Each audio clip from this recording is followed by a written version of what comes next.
Hello again, dear listener.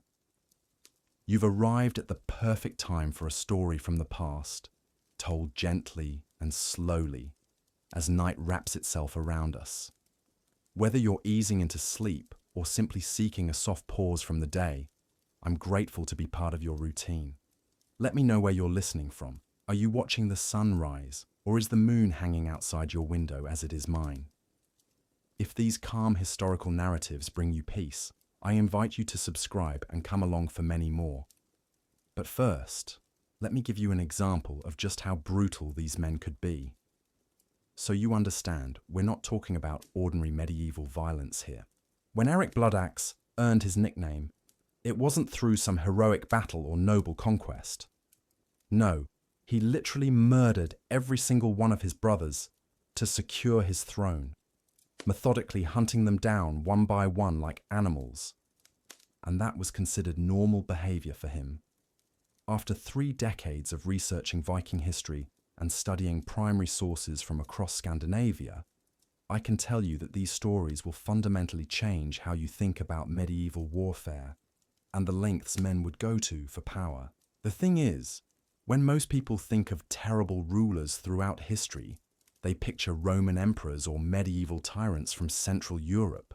But the Vikings produced some of the most systematically cruel leaders the world has ever seen. Men who combined the tactical brilliance of great military minds with the sadistic creativity of complete psychopaths. What makes their stories even more chilling is that these weren't random acts of violence born from madness, but calculated campaigns of terror designed to break the spirits of entire populations. So let's dive into the blood-soaked world of Viking brutality, starting with the man who literally earned his crown by wading through the blood of his own family. Eric Bloodaxe stands as perhaps the most ruthlessly efficient fratricide in Viking history. Born around 885, as one of King Harald Fairhair's many sons, Eric understood from an early age that having too many brothers was a dangerous luxury he couldn't afford. While most royal siblings engaged in political maneuvering or formed alliances to secure their positions, Eric chose a more direct approach. He systematically murdered every single one of his brothers, earning his infamous nickname through what can only be described as a methodical family massacre. The sources describe Eric's campaign against his brothers as coldly calculated rather than driven by rage or passion. He would invite them to feasts under the pretense of reconciliation, only to have them poisoned or stabbed by hidden assassins. Other brothers he hunted down like wild game, tracking them across Norway's fjords and forests until he could corner them in isolated locations where their screams wouldn't carry to potential allies.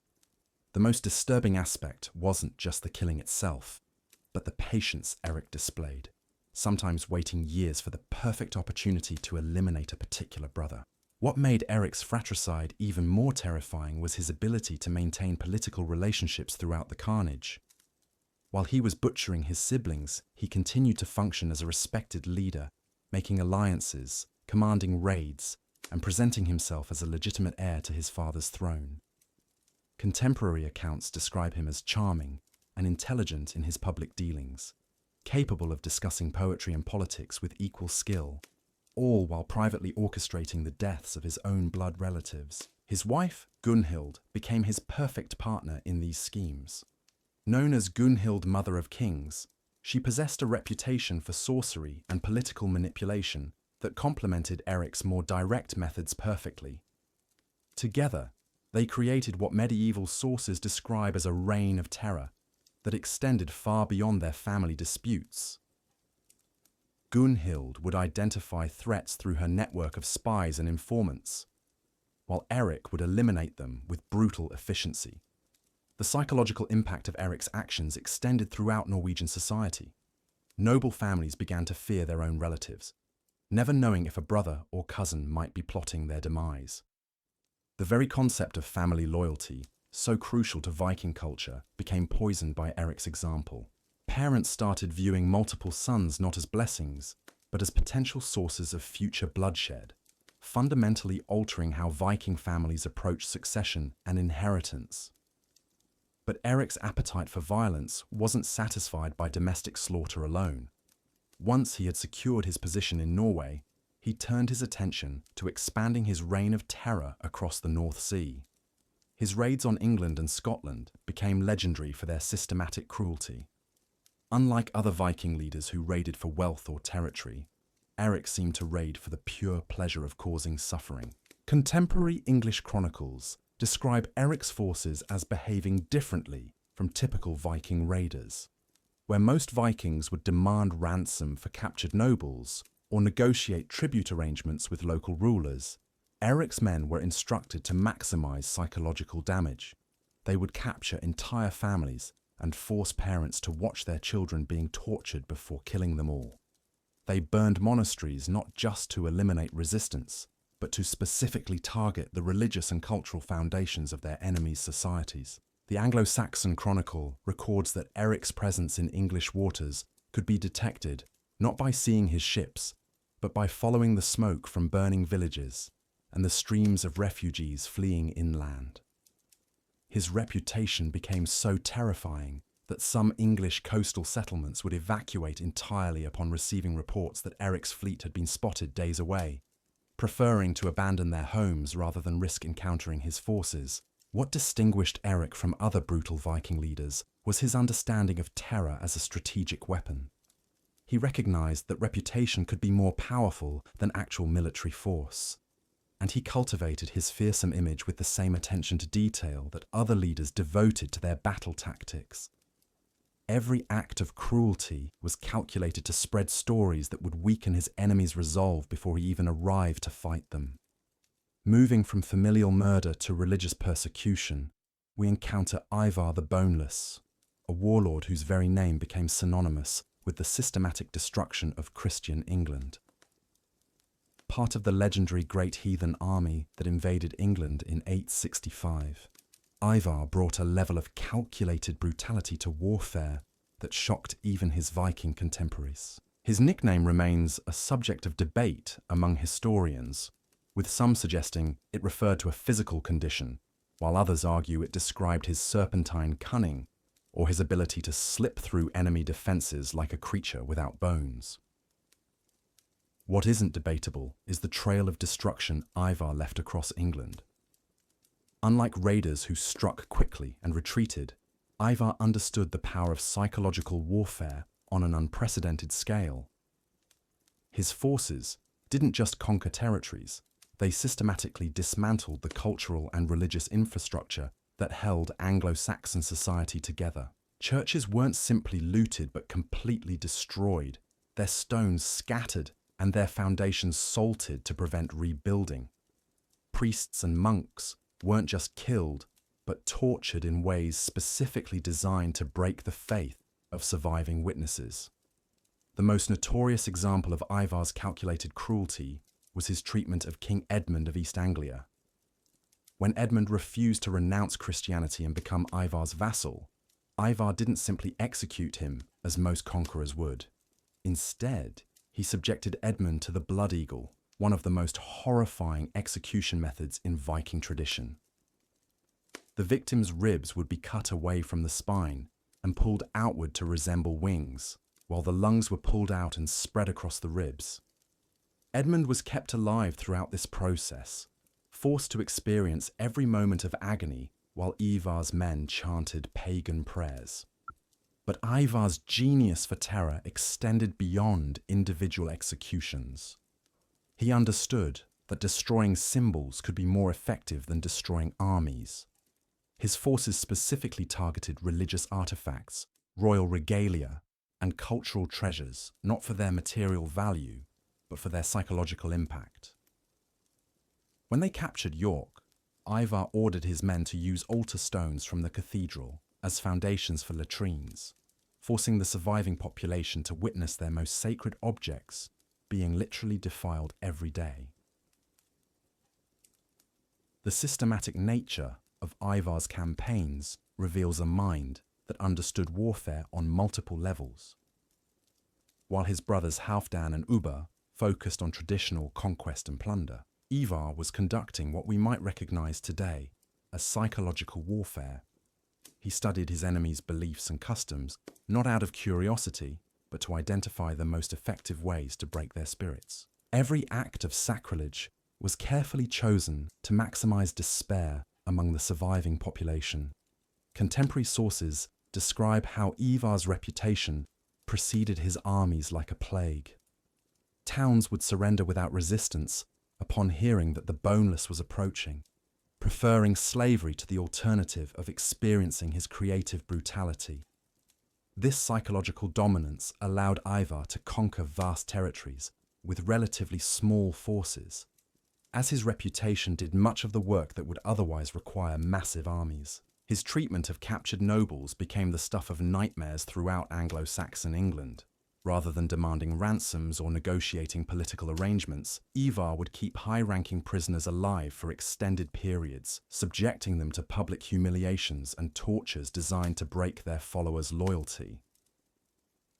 He understood that destroying a leader's dignity could be more effective than simply killing them, as it demonstrated to their people that their traditional sources of protection and authority were powerless against Viking might. The long-term impact of Ivar's methods extended far beyond the immediate military campaigns.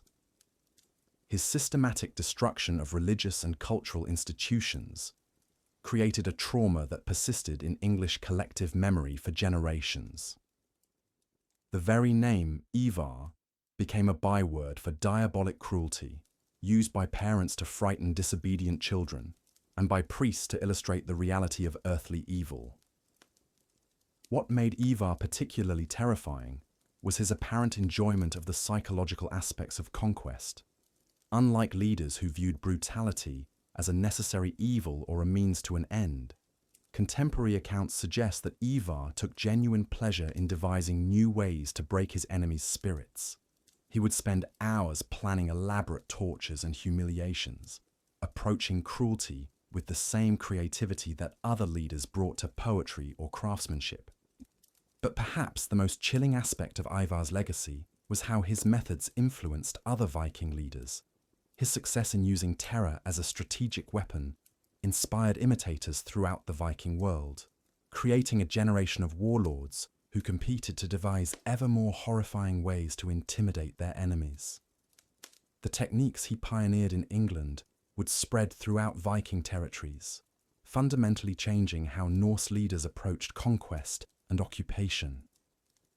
From the blood-soaked battlefields of England, our journey into Viking brutality takes us north to the frozen wastes of Norway, where we encounter Olaf Tryggvason, a man whose conversion to Christianity somehow made him even more terrifyingly violent than his pagan predecessors.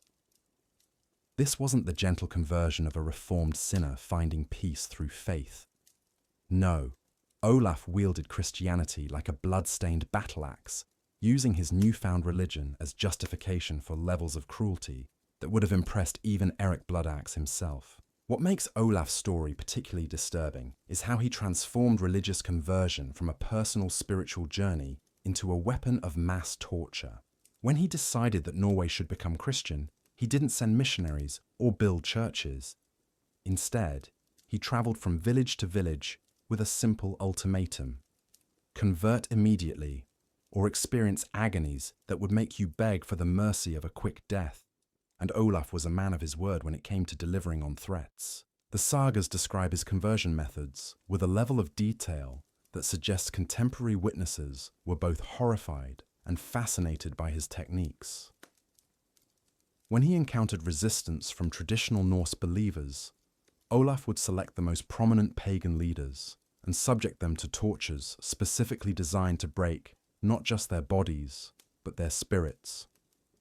He understood that forcing someone to renounce their ancestral gods required destroying their fundamental sense of identity, and he approached this psychological dismantling with the precision of a master craftsman. One of his most notorious techniques involved what the sources call the hot iron persuasion. Pagan priests and stubborn chieftains would be stripped naked and bound to wooden posts, while red-hot iron implements were applied to various parts of their bodies. But this wasn't random torture born from rage. Olaf would start with non-vital areas, carefully escalating the pain while repeatedly offering the option of conversion. The psychological pressure was immense because the victim knew that accepting Christianity would end their immediate suffering, but they also knew that renouncing their gods would destroy their standing in the community and their prospects in the afterlife. What distinguished Olaf from other brutal rulers was his ability to present his cruelty as moral righteousness. He genuinely believed that torturing pagans into conversion was saving their souls, which gave him a level of conviction that made his methods even more terrifying. Unlike leaders who might show mercy when their anger cooled or their political objectives were met, Olaf's religious fervour meant that compromise was impossible. You either converted, or you suffered until you died, or lost your mind, and he saw both outcomes as divinely ordained. His treatment of entire communities reveals the systematic nature of his approach to forced conversion. When Olaf arrived at a settlement, he would immediately identify the religious and political leaders, understanding that breaking these individuals would cause the entire social structure to collapse. He would force the population to gather and watch as their leaders were tortured, creating a collective trauma that made resistance psychologically impossible for most people. The sources describe how Olaf would use family relationships as leverage in his conversion campaigns. Parents would be forced to watch their children being tortured, while children would be made to witness their parents' agonies. But the true genius of his cruelty was offering each family member the power to end their loved one's suffering by converting to Christianity themselves. This created impossible moral dilemmas that destroyed traditional family bonds and community solidarity, leaving individuals isolated and vulnerable to his religious message. Contemporary accounts suggest that Olaf took genuine pleasure in the theological debates he would conduct while torturing his victims. He would quote Christian scripture while applying hot irons to pagan priests, creating a horrifying juxtaposition between messages of divine love and immediate physical agony. This wasn't mere sadism, but a calculated attempt to associate Christian doctrine with overwhelming power and authority, making conversion seem like the only rational choice for survival. But Olaf's conversion methods extended beyond physical torture to include psychological warfare that was equally devastating. He understood that Norse culture was built around concepts of honor, loyalty, and ancestral connection, so he specifically targeted these cultural foundations. Pagan leaders who converted under torture were forced to publicly renounce not just their gods, but their ancestors, their cultural traditions, and their personal honor. This cultural destruction was often more devastating than the physical pain, as it left converts completely isolated from their traditional sources of identity and meaning. The long-term effects of Olaf's conversion campaigns created a Norway where Christianity was associated not with love and redemption, but with terror and submission. Entire generations grew up understanding that religious belief was something imposed through violence rather than chosen through spiritual conviction. This created a peculiar form of Norwegian Christianity that retained much of the violence and fatalism of Norse paganism, while adding Christian theological justification for brutality. What makes Olaf's story even more chilling is how he influenced other rulers throughout Scandinavia. His success in using torture as a conversion tool inspired Christian kings in Denmark and Sweden to adopt similar methods, creating a wave of religious violence that swept across the entire region. The techniques he pioneered for breaking cultural resistance became standard practices for rulers seeking to impose religious or political changes on reluctant populations. Moving from religious persecution to political paranoia, we encounter Magnus the Cruel, a Danish king whose reign became a masterclass in how suspicion and fear could transform a competent ruler into a monster who destroyed everything he touched. Magnus didn't start his reign as a particularly brutal man, but his growing paranoia about potential threats gradually transformed him into someone who saw enemies in every shadow and betrayal in every conversation. What made Magnus particularly dangerous was his intelligence combined with his increasing inability to trust anyone around him. Unlike rulers whose cruelty stemmed from ignorance or simple sadism, Magnus was smart enough to devise sophisticated systems for identifying and eliminating potential threats. Unfortunately, his definition of what constituted a threat expanded continuously throughout his reign, eventually encompassing virtually everyone who held any position of authority or influence in his kingdom. The early signs of Magnus's transformation into a monster were subtle but ominous.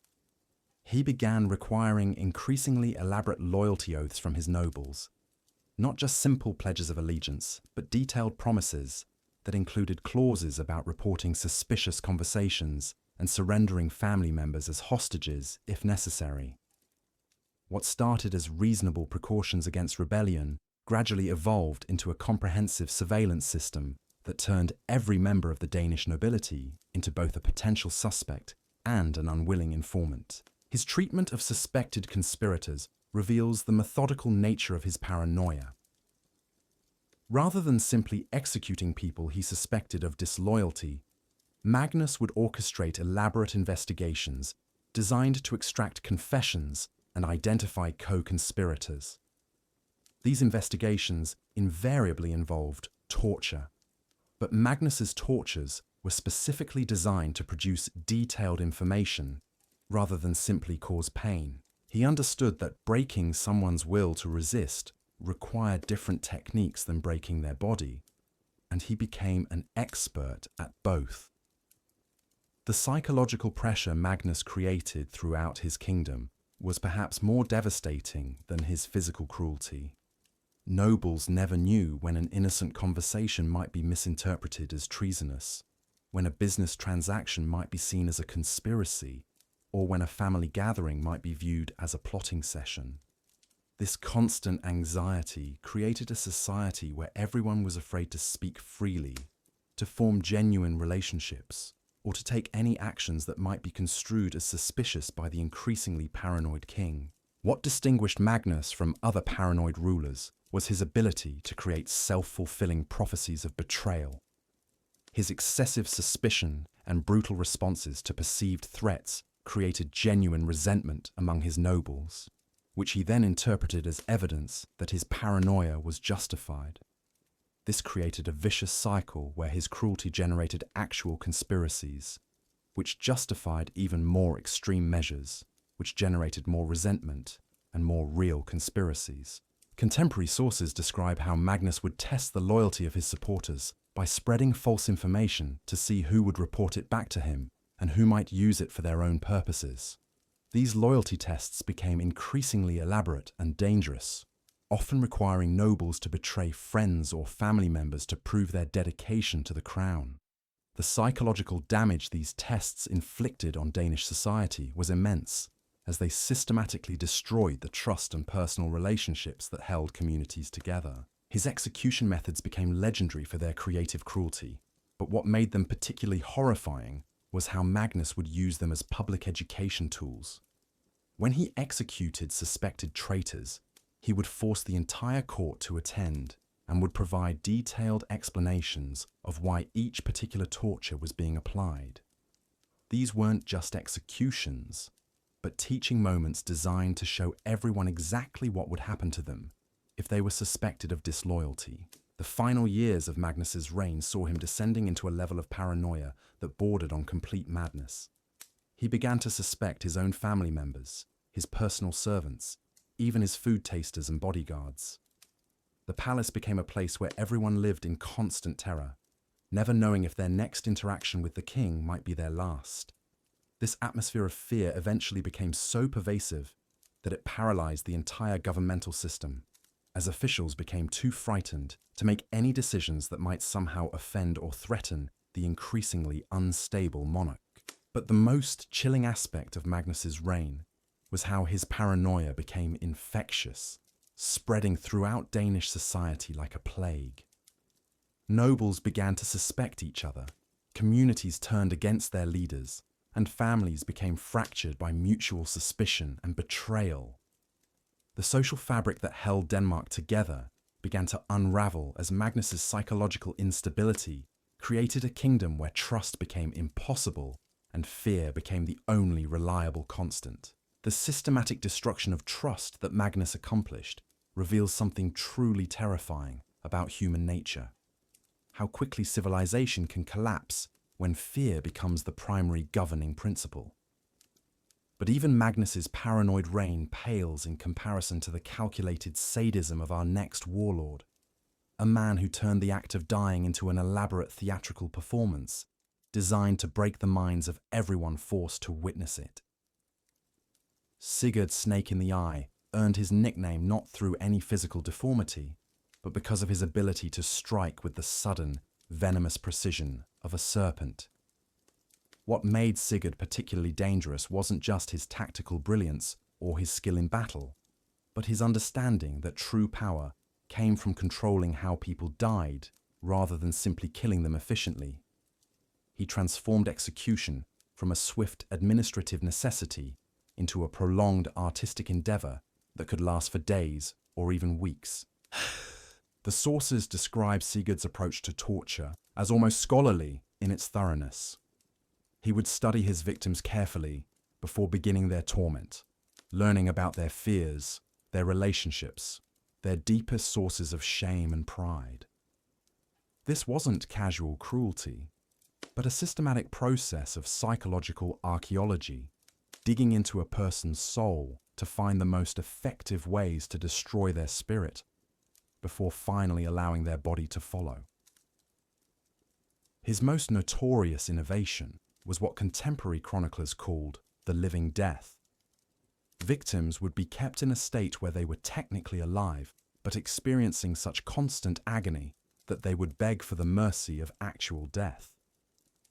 Sigurd understood that the threat of prolonged suffering could be more effective than immediate execution in breaking the will of potential enemies. Word would spread throughout his territories about prisoners who had been kept in states of living torment for months, creating a psychological weapon that was far more powerful than any physical army.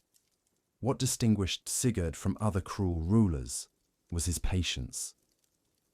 While men like Eric Bloodaxe killed in fits of rage or strategic necessity, Sigurd approached torture as a craft that required time and careful attention to detail. He would spend weeks planning the perfect sequence of torments for important prisoners, consulting with experts in anatomy and medicine to ensure that his victims could survive the maximum amount of suffering before finally succumbing. His treatment of captured enemy leaders became the stuff of nightmares throughout Scandinavia. Rather than executing them quickly to prevent rescue attempts or political complications, Sigurd would keep them alive in public cages where their subjects could witness their degradation. These weren't simple imprisonments, but carefully orchestrated displays of powerlessness designed to show entire populations that their traditional sources of protection and authority were utterly helpless against his will. The psychological impact of these public tortures extended far beyond their immediate victims. Parents would use stories of Sigurd's cages to terrify disobedient children, while warriors would lose their courage at the mere mention of his name. The knowledge that capture by Sigurd meant something far worse than death created a level of fear that made conventional military resistance almost impossible in many regions. But perhaps the most disturbing aspect of Sigurd's methods was how he would involve the victims' families and followers in their torment. Captured nobles would be forced to watch their children being tortured, while their subjects would be given the choice between witnessing their leader's degradation or facing similar treatment themselves. This created impossible moral dilemmas that destroyed the bonds of loyalty and obligation that held medieval society together. Contemporary accounts describe how Sigurd would conduct what he called educational sessions during his tortures, explaining to gathered audiences exactly why each particular punishment was being applied and what lessons observers should draw from the proceedings. These weren't random acts of violence, but carefully planned demonstrations designed to teach specific political and social lessons about the consequences of opposing his authority. The long-term effects of Sigurd's reign created regions where the very concept of resistance became psychologically impossible. Entire generations grew up understanding that challenging authority didn't just risk death, but could result in prolonged torments that would destroy not just the rebel, but everyone connected to them. This created a form of political paralysis that persisted long after Sigurd's own death, as communities remained traumatized by collective memories of his creative cruelty. What made Sigurd's legacy particularly toxic was how his methods influenced other Viking leaders throughout the region. His success in using elaborate torture as a tool of political control inspired imitators who competed to devise even more horrifying ways to break their enemies' spirits. The techniques he pioneered spread throughout the Viking world like a contagion, fundamentally changing how Norse rulers approached the relationship between violence and authority. From the calculated sadism of Sigurd, we move to a figure whose very existence challenged the boundaries between human cruelty and supernatural evil. Bluetooth Harald, despite his seemingly modern nickname, was a warlord whose reign became synonymous with a level of systematic brutality that medieval chroniclers struggled to describe in purely human terms. Some contemporary sources suggest that witnesses to his actions questioned whether they were observing the work of a mortal man or some demonic entity that had assumed human form. What made Bluetooth Harald particularly terrifying was his ability to combine the organizational skills of a brilliant administrator with the creative sadism of a complete psychopath. Unlike rulers whose cruelty was chaotic or impulsive, Harald approached brutality as a systematic enterprise that required careful planning, detailed record-keeping, and continuous innovation. He maintained what contemporary sources describe as workshops devoted entirely to developing new methods of torture and execution, staffed by specialists who approached their craft with the dedication of master artisans. His treatment of conquered populations reveals the industrial scale of his cruelty. Rather than simply killing or enslaving defeated enemies, Harald would implement what he called educational programs designed to systematically break the cultural and psychological foundations of entire communities. These programs involved separating families, destroying religious and cultural artifacts, and forcing survivors to participate in rituals that violated their deepest beliefs and values. The sources describe Harald's approach to cultural destruction as almost scientific in its thoroughness. He would study the traditions and beliefs of conquered peoples, not out of intellectual curiosity, but to identify the most effective ways to destroy their sense of identity and community. Sacred sites would be desecrated in ways specifically chosen to maximize psychological trauma, while traditional leaders would be subjected to public humiliations designed to break their followers' faith in established authority. What distinguished Harald from other brutal conquerors was his understanding that physical destruction was often less effective than psychological manipulation. He discovered that forcing people to betray their own values and beliefs created a deeper and more lasting trauma than simply terrorizing them through violence.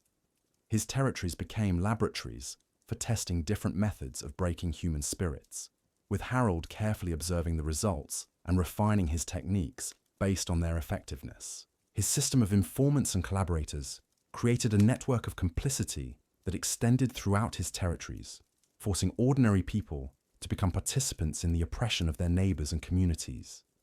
This wasn't just surveillance, but a systematic corruption of social relationships, designed to make resistance impossible by destroying the trust and solidarity that rebellion required. Contemporary accounts describe how Harald would conduct elaborate ceremonies designed to celebrate and institutionalize cruelty throughout his realm. These weren't simple displays of power, but carefully orchestrated events that normalized extreme violence and made participation in brutality a requirement for social acceptance. Citizens who refused to attend these ceremonies, or who failed to demonstrate sufficient enthusiasm for the proceedings, would themselves become targets for his educational programs. The psychological pressure Harald created was so intense that many of his subjects began to internalize his values, genuinely believing that extreme cruelty was not just necessary, but morally justified. This transformation of victims into willing participants in their own oppression represents perhaps the most chilling aspect of his legacy, as it demonstrates how systematic brutality can fundamentally alter human nature itself. His influence extended far beyond his immediate territories through a network of disciples and imitators, who spread his methods throughout the Viking world. These weren't just political allies, but true believers who had been converted to Harald's philosophy that cruelty was the most effective tool for achieving social and political objectives. The techniques he developed continued to spread long after his death, creating a legacy of systematic brutality that influenced Viking culture for generations. But the most disturbing aspect of Harald's reign was how he managed to present his systematic cruelty as a form of enlightened governance, convincing many of his subjects that they were fortunate to live under such an effective and organized system of oppression. This ability to make victims grateful for their own suffering represents a level of psychological manipulation that borders on the supernatural, suggesting that Harald possessed an understanding of human nature that was both profound and utterly corrupted. As we delve deeper into these tales of systematic cruelty, we begin to see patterns emerging that reveal something fundamental about how power corrupts and how violence becomes normalized in societies that lose their moral foundations. But our journey through Viking brutality is far from over, as we still need to examine the warlords whose cruelty was so extreme that it transcended mere political strategy and entered the realm of pure evil. The most chilling aspect of these Viking tyrants wasn't just their individual acts of cruelty, but how they systematically corrupted entire societies, turning ordinary people into accomplices in their own oppression. This brings us to Ragnar Hairy Breeches, a warlord whose nickname might sound almost comical to modern ears, but whose methods of psychological warfare were so sophisticated that they fundamentally altered how Viking society understood the relationship between power and fear. What made Ragnar particularly dangerous wasn't his physical prowess or even his tactical brilliance, but his intuitive understanding of human psychology and his ability to weaponize shame and humiliation as tools of conquest. Unlike other Viking leaders who relied primarily on physical intimidation, Ragnar discovered that destroying someone's sense of dignity and self-worth could be far more devastating than simply killing them.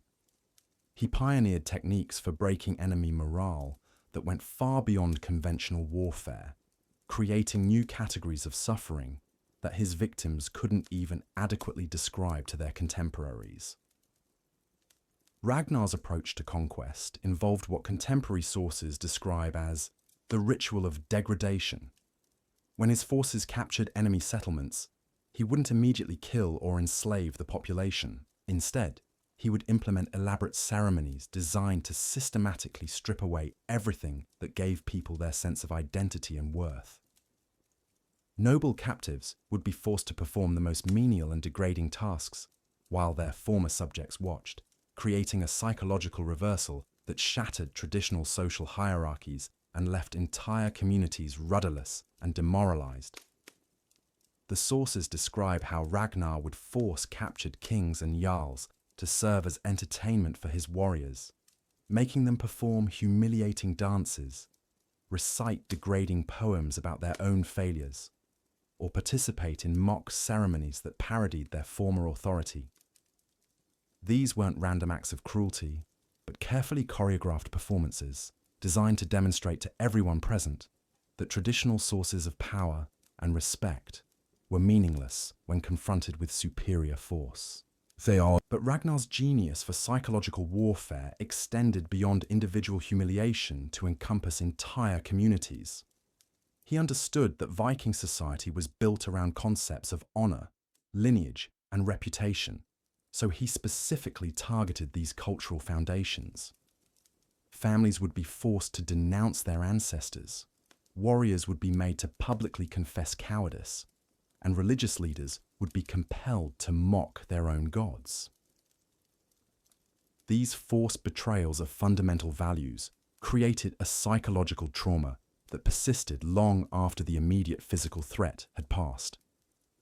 What distinguished Ragnar from other cruel leaders was his patience and his understanding that true psychological dominance required time to develop properly. Rather than simply terrorizing people into submission, he would spend months slowly dismantling their psychological defenses, gradually escalating the humiliations and degradations until his victims began to internalize his values and see themselves through his contemptuous eyes. His treatment of captured women reveals perhaps the most disturbing aspect of his methods. Rather than simply using them for labor or ransom, Ragnar would implement what he called lessons in powerlessness, designed to break not just individual spirits, but to demonstrate to entire communities that their traditional protectors were helpless. These lessons involved elaborate public ceremonies, where the social and cultural roles that gave women status and protection were systematically mocked and destroyed. Contemporary chroniclers describe how Ragnar's territories became places where normal human relationships became impossible, as everyone lived in constant fear that their words or actions might be twisted into reasons for public humiliation. The psychological pressure was so intense that many people began to police themselves, avoiding any behavior that might draw attention or be interpreted as disrespectful to their conquerors. The long-term effects of Ragnar's psychological warfare created regions where resistance became literally unthinkable. Entire generations grew up understanding that challenging authority didn't just risk physical punishment, but could result in public degradations that would destroy not just the rebel, but their entire family's reputation for generations. This created a form of cultural paralysis that made conventional rebellion impossible, even when physical resistance might have been feasible. His influence on other Viking leaders was profound and lasting. The techniques he developed for breaking human spirits through systematic humiliation spread throughout Scandinavia, inspiring imitators who competed to devise even more sophisticated methods of psychological torture. The concept that shame could be more powerful than pain became a cornerstone of Viking intimidation tactics, fundamentally changing how Norse warriors approached conquest and occupation. But perhaps the most chilling aspect of Ragnar's legacy was how his methods created a generation of Vikings who genuinely enjoyed inflicting psychological suffering on their enemies. Unlike traditional warriors who might feel some reluctance or distaste for necessary brutality, Ragnar's followers developed an appetite for creative humiliation that went far beyond strategic necessity. They began to see the systematic destruction of human dignity as an art form worthy of cultivation and refinement. From the psychological laboratories of Ragnar's territories, we move to encounter Halfdan the Black, a ruler whose nickname derived not from his appearance, but from the darkness that seemed to follow in his wake wherever he travelled. Halfdan represents perhaps the purest expression of nihilistic violence in Viking history. A man who appeared to destroy not for political gain or strategic advantage, but simply because destruction itself brought him a twisted form of satisfaction that nothing else could provide. What made Halfdan particularly terrifying was his apparent lack of any coherent motivation for his cruelty. While other brutal Viking leaders could at least claim they were pursuing political objectives or defending cultural values, Halfdan seemed to inflict suffering for its own sake, as if the act of causing pain was the only thing that gave meaning to his existence. This purposeless cruelty was in some ways more frightening than strategic brutality, because it was impossible to negotiate with or understand.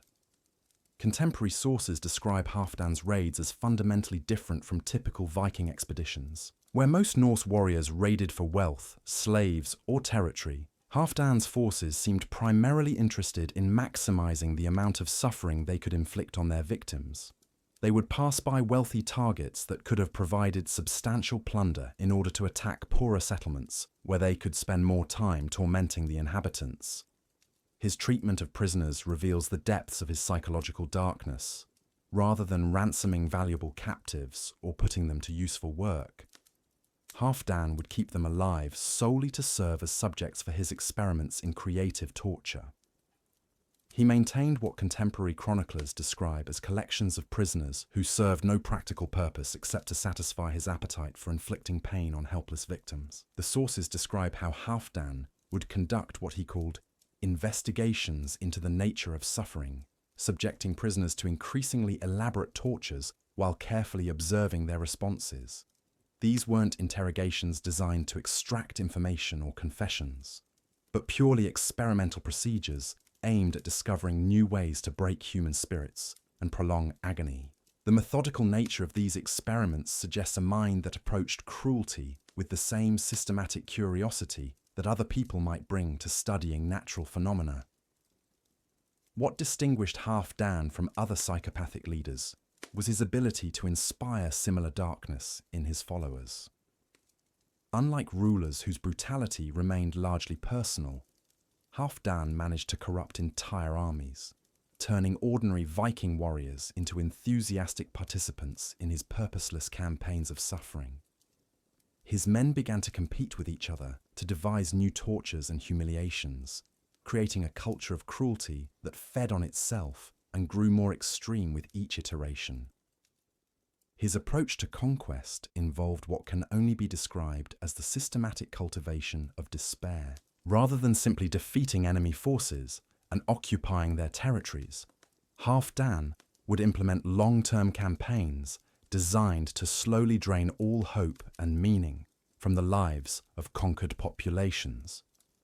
These campaigns could last for years, gradually escalating in intensity until entire regions became psychological wastelands where people existed in states of constant anxiety and hopelessness. Contemporary accounts describe how Halfdan's territories became places where normal human emotions began to atrophy.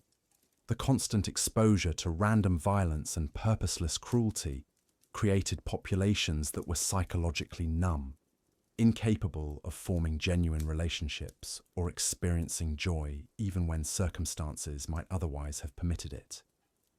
This emotional deadness was perhaps more devastating than physical destruction, as it robbed people of the inner resources they needed to rebuild their lives or resist their oppressors. The psychological contagion that Halfdan created extended far beyond his immediate victims to affect entire regions of Scandinavia. Communities that had never directly encountered his forces would modify their behavior based on stories they had heard about his methods, creating a climate of preemptive fear that made normal social and economic life increasingly difficult. The mere possibility that Halfdan might appear became a source of chronic anxiety that poisoned relationships and undermined community solidarity. His influence on Viking culture was particularly toxic because he demonstrated that cruelty could become an end in itself, rather than merely a means to achieve other objectives. This philosophical shift fundamentally altered how many Norse warriors understood violence, transforming it from a necessary tool for survival and advancement into a source of entertainment and personal fulfillment. The long-term consequences of this transformation would haunt Scandinavian society for generations. But the most disturbing aspect of Halfdan's legacy was how he proved that human beings could be systematically trained to enjoy inflicting suffering on their fellow humans. His territories became proving grounds for testing the limits of human moral corruption, demonstrating that under the right conditions, ordinary people could be transformed into enthusiastic participants in the most extreme forms of cruelty imaginable. Moving from the nihilistic darkness of Halfdan, we encounter Sweyn Forkbeard, a Danish king whose reign represented the industrialization of Viking brutality. Where previous tyrants had approached cruelty as either a personal passion or a strategic tool, Sweyn transformed systematic violence into a governmental institution, creating bureaucratic systems for organizing and implementing terror on an unprecedented scale. What made Sweyn particularly dangerous was his organizational genius, combined with his complete lack of moral restraint. He understood that individual acts of cruelty, however extreme, had limited impact compared to systematic campaigns of terror that could be sustained over long periods and applied consistently across vast territories. His reign marked the transition from personal tyranny to institutional oppression, creating governmental structures specifically designed to maximize suffering and fear. Sweyn's approach to governance involved the creation of what contemporary sources describe as departments of intimidation, staffed by specialists who approached terror as a professional discipline requiring specific skills and training. These weren't random collections of brutal thugs, but organized bureaucracies with clear hierarchies, standardized procedures, and performance metrics based on their effectiveness in breaking resistance and maintaining fear. The sources describe how Sweyn would conduct regular reviews of his terror operations, analyzing which techniques were most effective in different contexts and refining his methods based on empirical results. This systematic approach to cruelty allowed him to achieve levels of psychological control that individual tyrants could never sustain, as his institutional systems could operate independently of his personal presence or attention. His treatment of conquered territories reveals the industrial scale of his operations.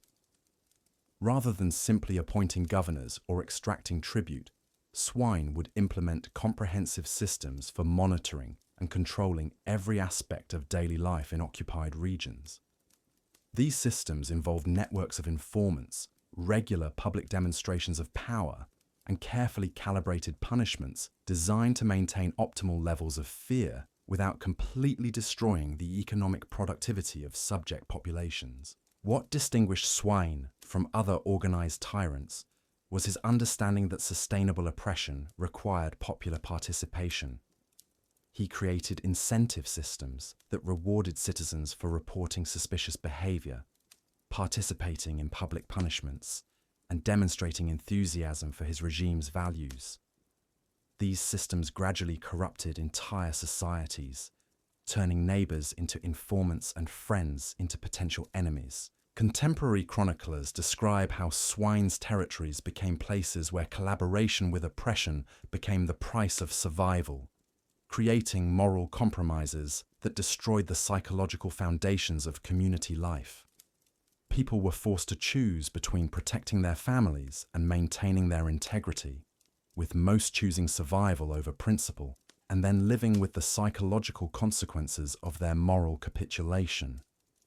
His approach to resistance was particularly sophisticated, involving multi-stage processes designed to identify, isolate, and systematically destroy opposition movements before they could gain momentum. Rather than simply responding to rebellion after it occurred, Sweyn's systems were designed to detect and eliminate potential resistance while it was still in the planning stages, creating a preemptive approach to terror that made organized opposition virtually impossible. The psychological impact of living under Sweyn's systematic oppression was devastating in ways that individual acts of cruelty could never achieve. The knowledge that every conversation might be monitored, every relationship might be compromised, and every action might be subject to official scrutiny created a level of chronic stress that fundamentally altered how people related to each other and to their own thoughts and feelings. His influence extended throughout the Viking world, through a network of disciples who exported his institutional approaches to terror to other kingdoms and territories.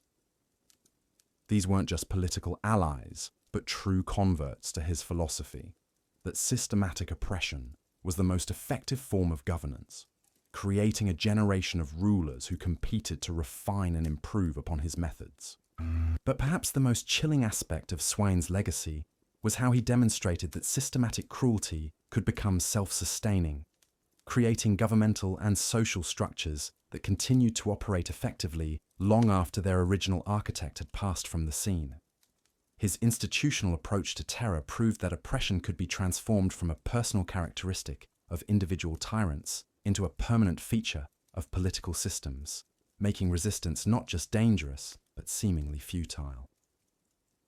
The progression from individual psychopaths like Eric Bloodaxe to institutional tyrants like Sweyn Forkbeard reveals something profound about how evil evolves and adapts to become more effective over time. But even Swain's systematic approach to terror pales in comparison to our final figure, a man whose very name became synonymous with the complete destruction of human hope and the transformation of entire regions into landscapes of perpetual nightmare. This journey through the darkest chapters of Viking history reveals how individual cruelty can metastasize into systematic oppression, transforming entire societies and leaving psychological scars that persist for generations. But we're not finished exploring the depths of Viking brutality, as the worst examples of human evil are yet to come in our examination of these blood-soaked northern tyrants. As we reach the pinnacle of Viking brutality, we encounter Harald Hardrada, whose very name translates to hard ruler, though this translation barely captures the essence of a man who redefined what it meant to be feared throughout medieval Europe. Harald didn't just rule through terror, he transformed terror itself into a sophisticated art form that combined the psychological insights of a master manipulator with the creative sadism of a complete monster. His reign represents the absolute peak of Viking cruelty, where systematic oppression evolved into something approaching supernatural evil. What made Harald uniquely terrifying was his ability to combine every technique pioneered by his brutal predecessors, while adding innovations that surpassed them all in terms of sheer psychological devastation. He had studied the methods of Eric Bloodaxe, Ivar the Boneless, and Sweyn Forkbeard, but rather than simply copying their approaches, he synthesized their techniques into something far more horrifying than the sum of its parts. Harald's understanding of human psychology was so profound that contemporary chroniclers began to question whether he possessed some form of supernatural insight into the human soul. He could look at a person and immediately identify their deepest fears, their strongest loyalties, and their most vulnerable psychological pressure points. This wasn't intuition, but a systematic study of human nature that he had pursued with the same dedication that other men devoted to warfare or statecraft. His approach to breaking prisoners reveals the sophisticated nature of his psychological warfare. Rather than relying on physical torture alone, Harald would conduct what he called conversations with the soul, extended interrogations that could last for weeks or months. These sessions weren't designed to extract information, but to systematically dismantle everything that gave his victims their sense of identity and purpose. He would force prisoners to confront their own moral compromises, their secret shames, and their deepest hypocrisies until they began to see themselves as he saw them, worthless and contemptible. The sources describe how Harald would use these psychological dissections to create what he termed willing slaves, prisoners who had been so thoroughly broken that they genuinely believed they deserved their suffering and were grateful for any small mercy he might show them. These broken souls would become his most effective agents, as their visible transformation from proud warriors to groveling servants demonstrated to others the futility of resistance more powerfully than any display of physical force could achieve. His treatment of entire populations reveals the industrial scale of his psychological operations. When Harald conquered new territories, he would implement comprehensive programs designed to identify and systematically corrupt the moral and cultural foundations of entire societies.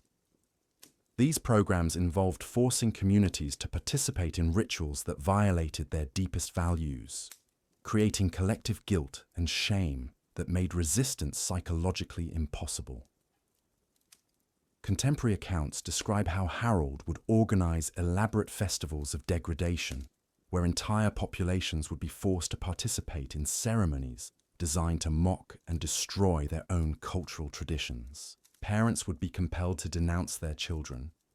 Priests would be made to blaspheme against their own gods. And warriors would be forced to publicly confess acts of cowardice they had never committed. These festivals weren't random acts of cruelty, but carefully orchestrated events designed to create collective trauma that would persist for generations. What distinguished Harald from all previous tyrants was his understanding that true power lay not in controlling people's actions, but in controlling their thoughts and feelings. He discovered that people who had been forced to betray their own values would internalize a sense of worthlessness that made them more controllable than any external threat could achieve. His territories became laboratories for testing the limits of psychological manipulation, with Harold constantly refining his techniques based on their effectiveness in breaking human spirits. His system of corruption extended to every level of society, from the highest nobles to the lowest peasants. Harold understood that sustainable oppression required the active participation of the oppressed, so he created incentive structures that made collaboration with his regime seem like the only rational choice for survival.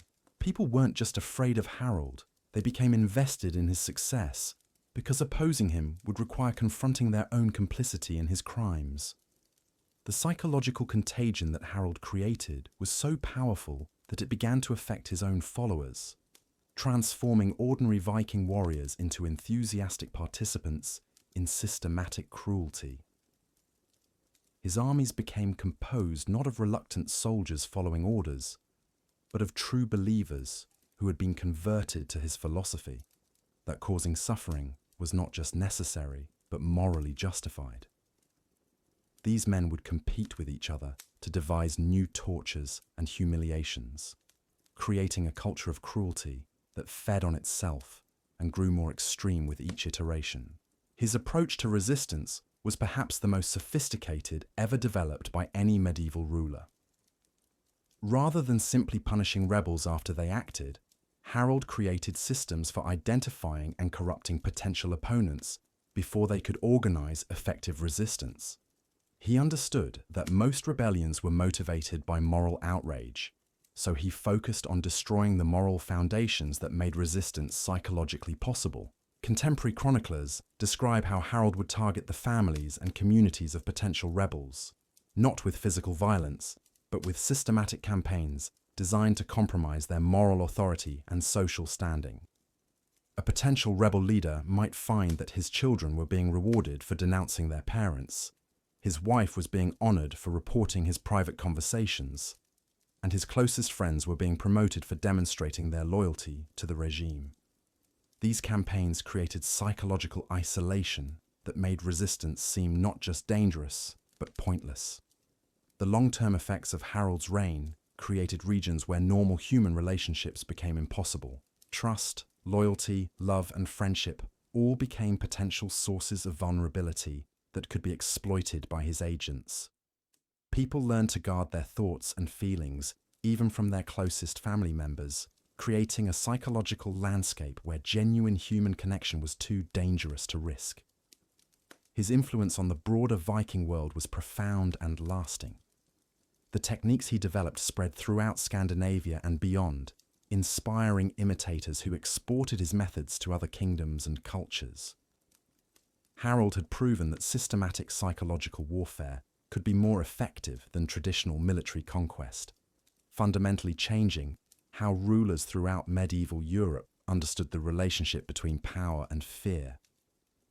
But perhaps the most disturbing aspect of Harold's legacy was his demonstration that human beings could be systematically transformed into willing participants in their own oppression.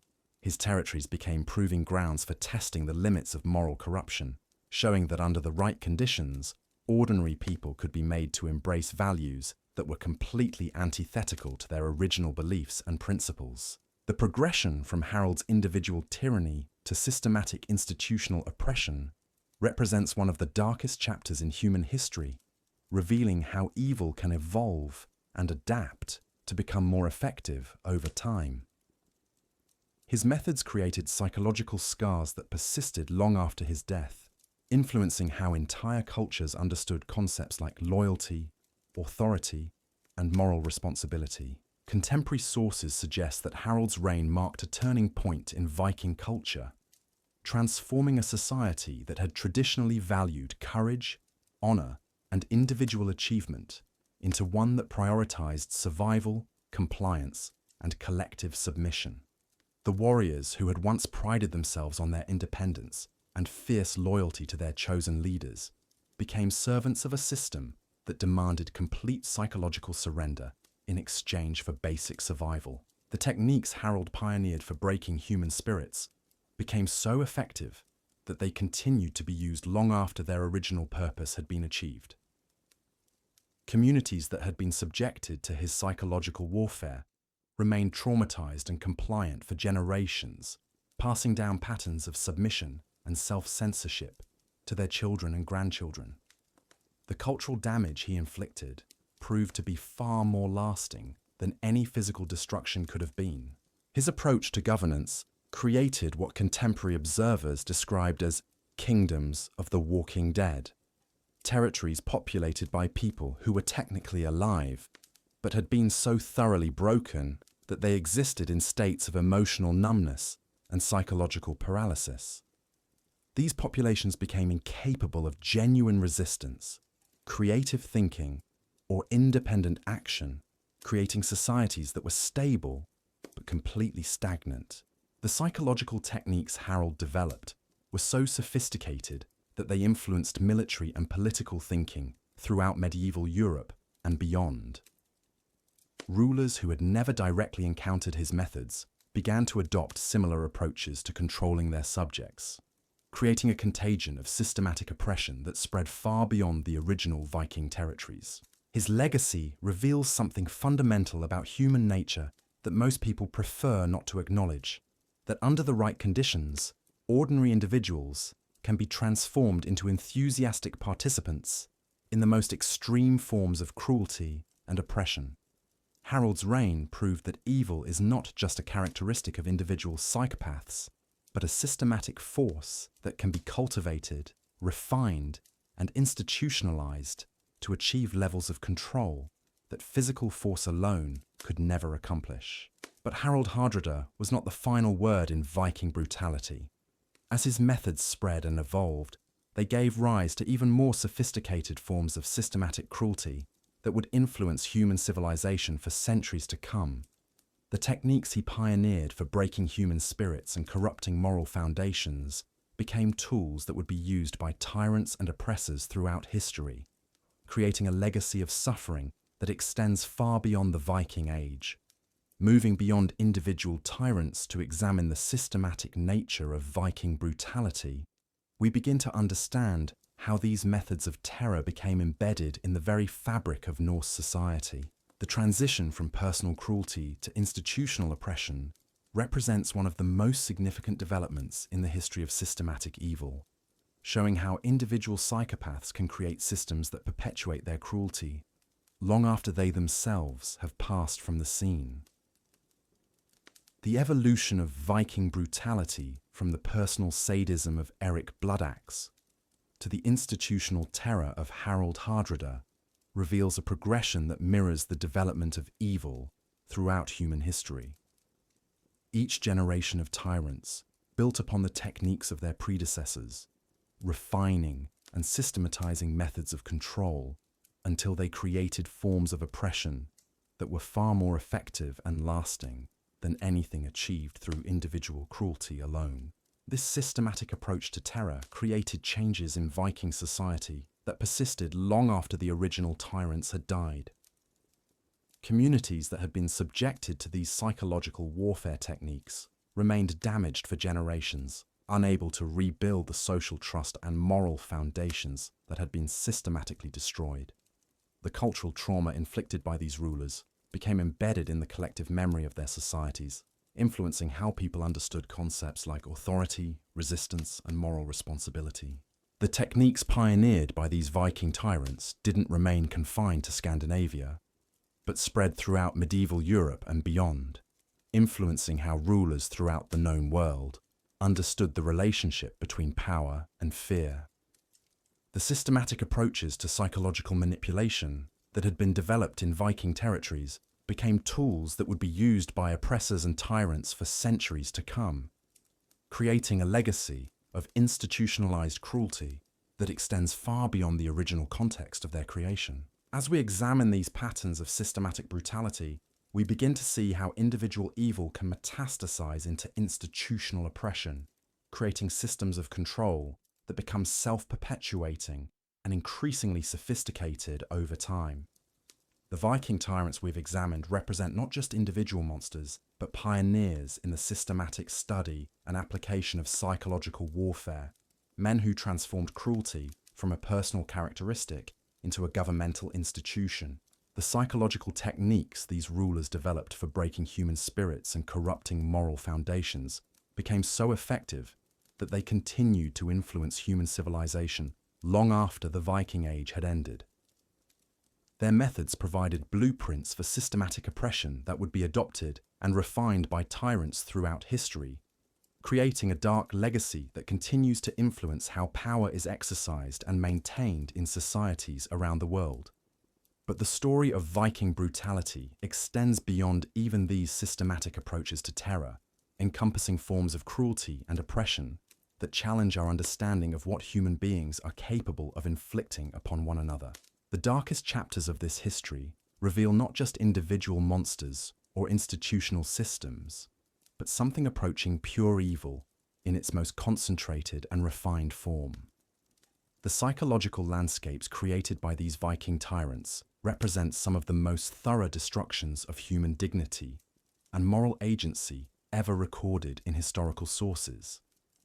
Their territories became laboratories for testing the limits of human endurance and the boundaries of moral corruption, places where the fundamental assumptions about human nature and social organization were systematically challenged and destroyed. Contemporary observers struggled to find adequate language to describe what they witnessed in these kingdoms of terror, suggesting that the experiences being inflicted went beyond normal categories of human suffering and entered realms that challenged basic assumptions about what was possible in human relationships. The systematic nature of the cruelty being practiced created new categories of trauma and damage that existing moral and psychological frameworks were inadequate to address.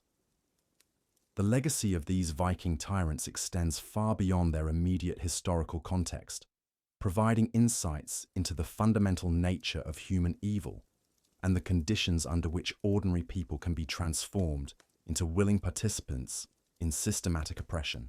Their methods revealed aspects of human psychology and social organization that most people prefer not to acknowledge, demonstrating how quickly civilization can collapse when fear becomes the primary organizing principle of society. As we continue our examination of these blood-soaked chapters of Viking history, we begin to understand that we're not just studying individual monsters or historical curiosities, but examining fundamental questions about human nature, social organization, and the conditions under which evil can flourish and spread.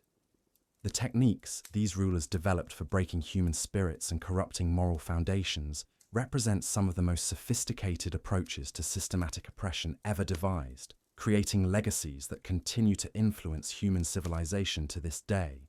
The progression from individual cruelty to systematic terror that we've traced through these Viking rulers reveals patterns that extend far beyond their immediate historical context, providing insights into how evil evolves and adapts to become more effective over time. Their innovations in psychological warfare and systematic oppression created templates that would be used by tyrants and oppressors throughout subsequent history, establishing precedents for institutional cruelty that continue to influence how power is exercised and maintained in societies around the world. But our journey through the darkest chapters of Viking brutality is approaching its most disturbing revelations. As we prepare to examine the ultimate expressions of systematic evil that emerged from this culture of institutionalized terror, the techniques and methods we've explored so far represent merely the foundation for even more sophisticated and devastating approaches to human oppression that would push the boundaries of what civilized people believed was possible in human relationships. The culmination of Viking brutality reached its absolute peak with Thorfinn's skull splitter, whose very existence seemed to challenge the fundamental assumptions about what human beings were capable of becoming. Unlike the systematic tyrants we've examined, Thorfinn represented something that transcended mere political oppression or strategic cruelty, embodying a form of evil so pure and concentrated that contemporary chroniclers questioned whether they were witnessing the actions of a mortal man or some demonic entity that had assumed human form to inflict maximum suffering upon the world. What distinguished Thorfinn from every other brutal ruler we've encountered was his complete transcendence of human motivation. Where Eric Bloodaxe killed for power, Ivar tortured for conquest, and Harold manipulated for control, Thorfinn seemed to operate from a realm beyond human understanding, pursuing objectives that made sense only within the twisted logic of absolute evil. His actions couldn't be explained by greed, ambition, revenge, or even sadistic pleasure, but seemed to flow from some fundamental commitment to maximizing the amount of suffering and despair present in the world. Contemporary sources describe Thorfinn's approach to conquest as fundamentally different from anything that had come before. His forces didn't raid for wealth, territory, or strategic advantage, but seemed to seek out opportunities to inflict the maximum possible psychological damage on their victims. They would bypass rich targets that offered substantial plunder to attack communities where they could spend more time conducting what Thorfinn called experiments in the nature of despair, elaborate tortures designed not to extract information or demonstrate power, but to explore the absolute limits of human endurance. His treatment of captured populations reveals the systematic nature of his approach to creating suffering. Rather than simply killing or enslaving defeated enemies, Thorfinn would implement what he termed educational programs in the reality of powerlessness, complex psychological campaigns designed to strip away every source of meaning, hope, and identity that gave people reason to continue existing. These programs could last for months or even years, gradually escalating in their psychological sophistication until entire communities existed in states of living death, technically alive but completely broken in spirit. The sources describe how Thorfinn would study his victims with the same methodical attention that scholars devoted to understanding natural phenomena, carefully observing their responses to different forms of psychological pressure and refining his techniques based on their effectiveness in breaking human spirits. He maintained detailed records of his experiments, creating what contemporary chroniclers describe as libraries of human suffering that catalogued the most effective methods for destroying hope, faith, love, and every other emotion that made life worth living. What made Thorfinn's methods particularly horrifying was their complete lack of practical purpose. Unlike other tyrants who used cruelty as a means to achieve political or military objectives, Thorfinn seemed to pursue suffering as an end in itself, as if the act of causing pain was the only thing that gave meaning to his existence. This purposeless evil was far more terrifying than strategic brutality because it couldn't be negotiated with, reasoned with, or even properly understood by normal human psychology. His approach to psychological warfare involved techniques so sophisticated that they challenged contemporary understanding of human nature itself. Thorfinn had discovered methods for making people complicit in their own destruction, creating psychological dynamics where victims would actively participate in increasing their own suffering while believing they were making rational choices for survival. These techniques created forms of trauma so profound that they fundamentally altered how people understood concepts like choice, responsibility, and moral agency. Contemporary accounts describe how Thorfinn's territories became places where normal categories of human experience ceased to function. Love became a source of vulnerability that could be exploited for torture. Hope became a weakness that invited greater suffering, and faith became a target for systematic destruction. People learned to suppress every positive emotion because displaying any sign of happiness or contentment would immediately draw Thorfinn's attention and result in elaborate punishments designed to crush whatever spark of joy had dared to manifest itself. His influence on his followers was perhaps even more disturbing than his direct victims' experiences. Thorfinn possessed an uncanny ability to identify individuals who possessed latent capacities for extreme cruelty and to cultivate these tendencies until they flowered into enthusiastic sadism. His armies became composed not of reluctant soldiers following orders, but of true disciples who had been converted to his philosophy that causing suffering was the highest form of human achievement. The psychological contagion that Thorfinn created spread throughout his territories like a plague, infecting everyone who came into contact with his methods and philosophy.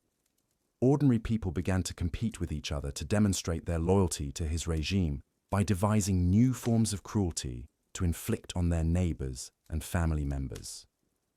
Communities that had once been characterized by mutual support and cooperation became landscapes of suspicion, betrayal, and casual brutality where everyone lived in constant fear of being targeted by their own relatives and friends. His approach to resistance was so sophisticated that it prevented opposition from even forming in the minds of potential rebels.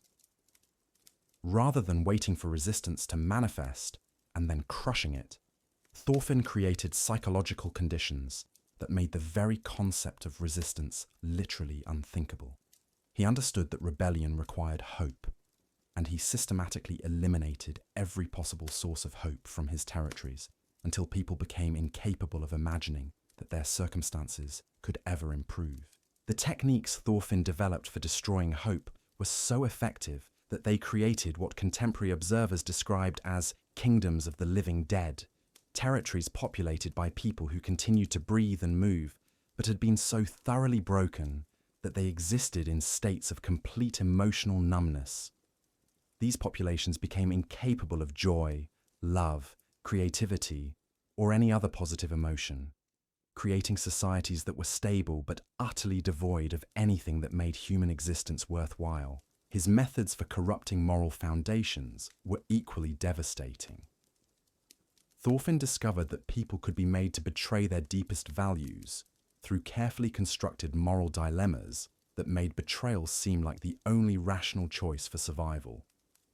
Parents would be forced to choose between saving one child by sacrificing another. Communities would be compelled to select members for torture to spare the rest. And religious leaders would be made to choose between blasphemy and watching their congregations suffer. These forced moral compromises created psychological damage that persisted long after the immediate threats had passed. People who had been forced to make such choices would internalize feelings of guilt and self-hatred that made them more controllable than any external threat could achieve. They would come to see themselves as fundamentally corrupted and unworthy of redemption, creating a psychological prison that was far more effective than any physical confinement. The systematic nature of Thorfinn's approach to evil created changes in human psychology that challenged fundamental assumptions about moral agency and personal responsibility. His victims didn't just suffer physical pain or emotional trauma, but experienced what can only be described as spiritual annihilation, the complete destruction of everything that gave their existence meaning and purpose. This form of damage was so profound that it couldn't be healed through normal processes of recovery and healing, but required the complete reconstruction of basic assumptions about reality and human relationships. Contemporary chroniclers struggled to find adequate language to describe what they witnessed in Thorfinn's territories, suggesting that the experiences being inflicted transcended normal categories of human suffering and entered realms that challenged basic assumptions about what was possible in human relationships. The systematic nature of the cruelty being practiced created new categories of trauma and damage that existing moral and psychological frameworks were inadequate to address. His influence extended far beyond his immediate territories through networks of disciples who exported his methods to other kingdoms and cultures throughout the known world. These weren't just political allies or military commanders, but true converts to his philosophy that systematic suffering was the highest form of human achievement.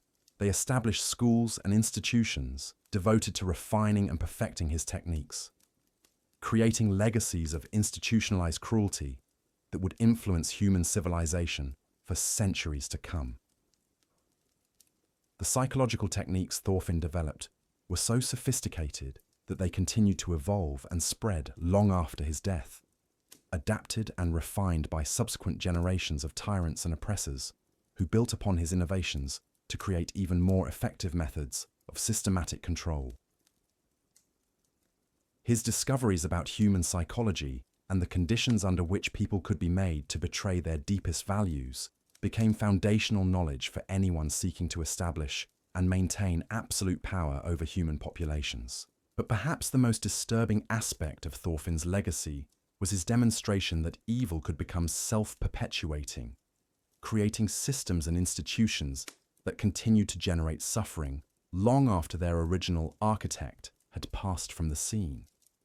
his territories became laboratories for testing the limits of human moral corruption, proving that under the right conditions, ordinary people could be systematically transformed into enthusiastic participants in the most extreme forms of cruelty imaginable. The progression from individual psychopaths to systematic institutional oppression that we've traced through these Viking rulers represents one of the darkest chapters in the history of human evil, revealing how individual cruelty can metastasize into cultural pathologies that persist for generations. Thorfinn's innovations in psychological warfare created templates for systematic oppression that would be used by tyrants throughout subsequent history, establishing precedents for institutional cruelty that continue to influence how power is exercised and maintained in societies around the world.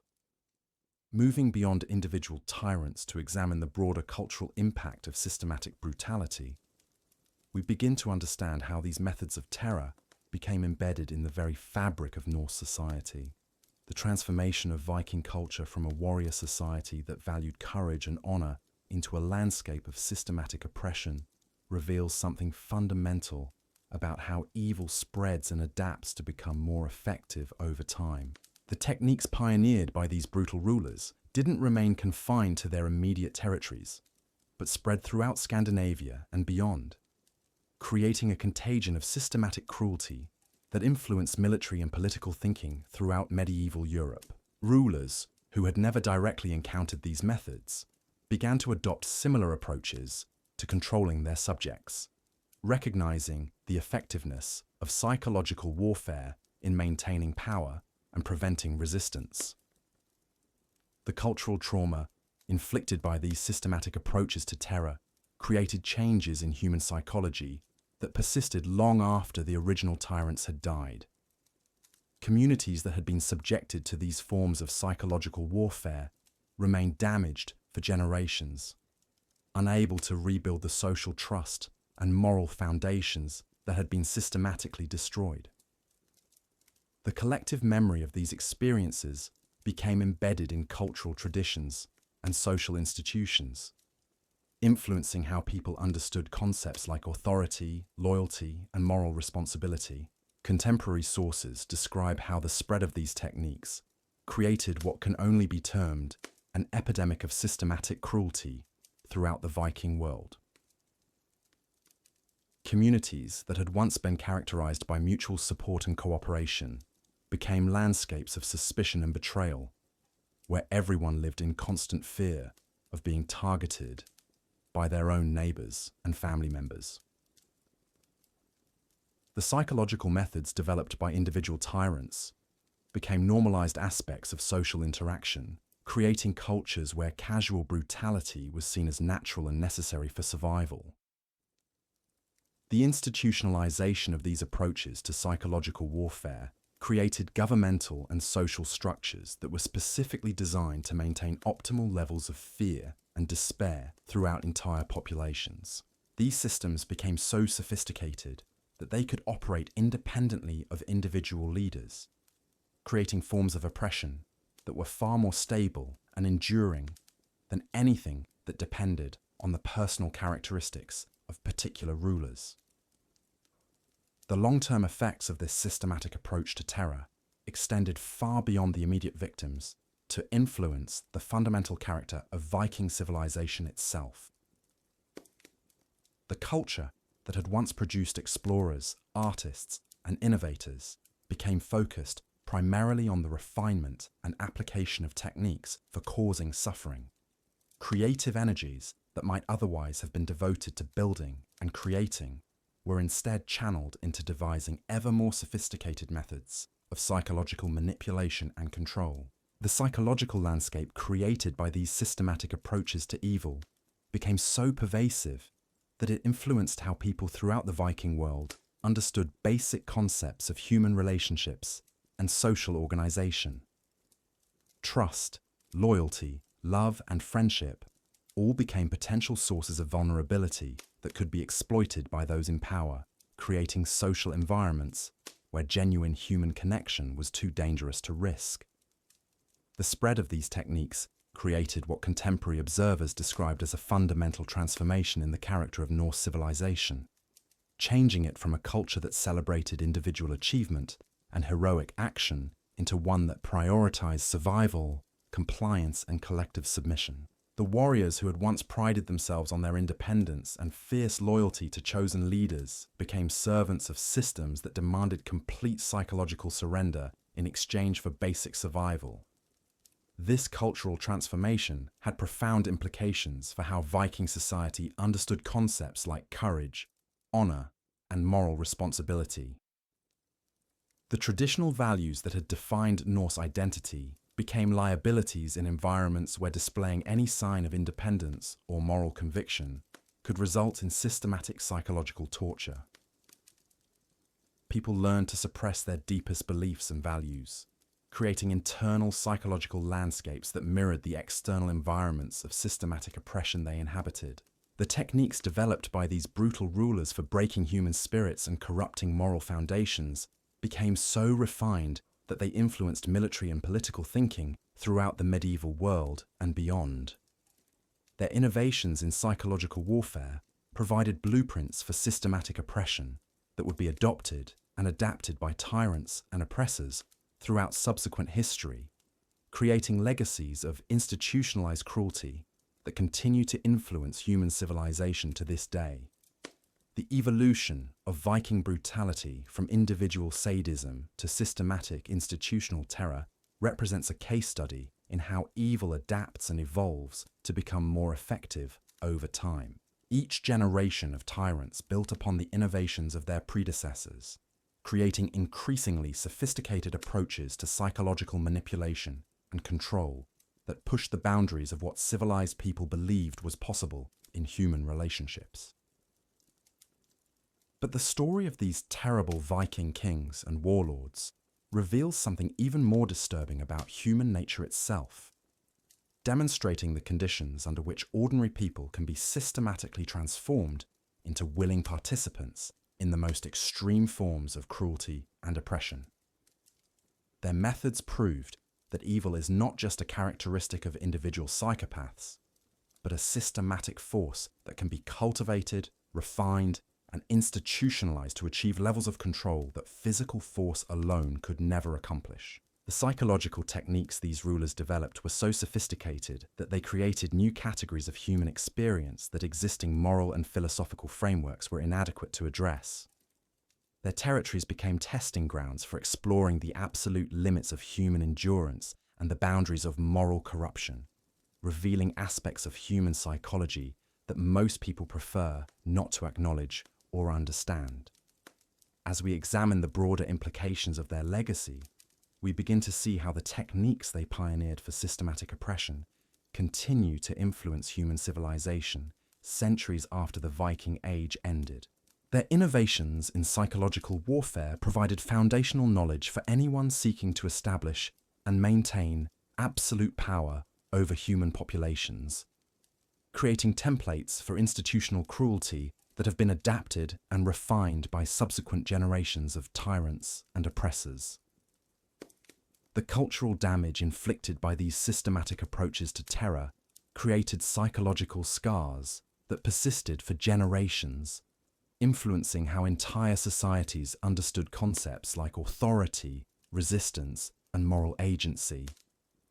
Communities that had been subjected to these forms of psychological warfare remained traumatized long after the immediate threats had passed, unable to rebuild the social trust and cultural foundations that had been systematically destroyed.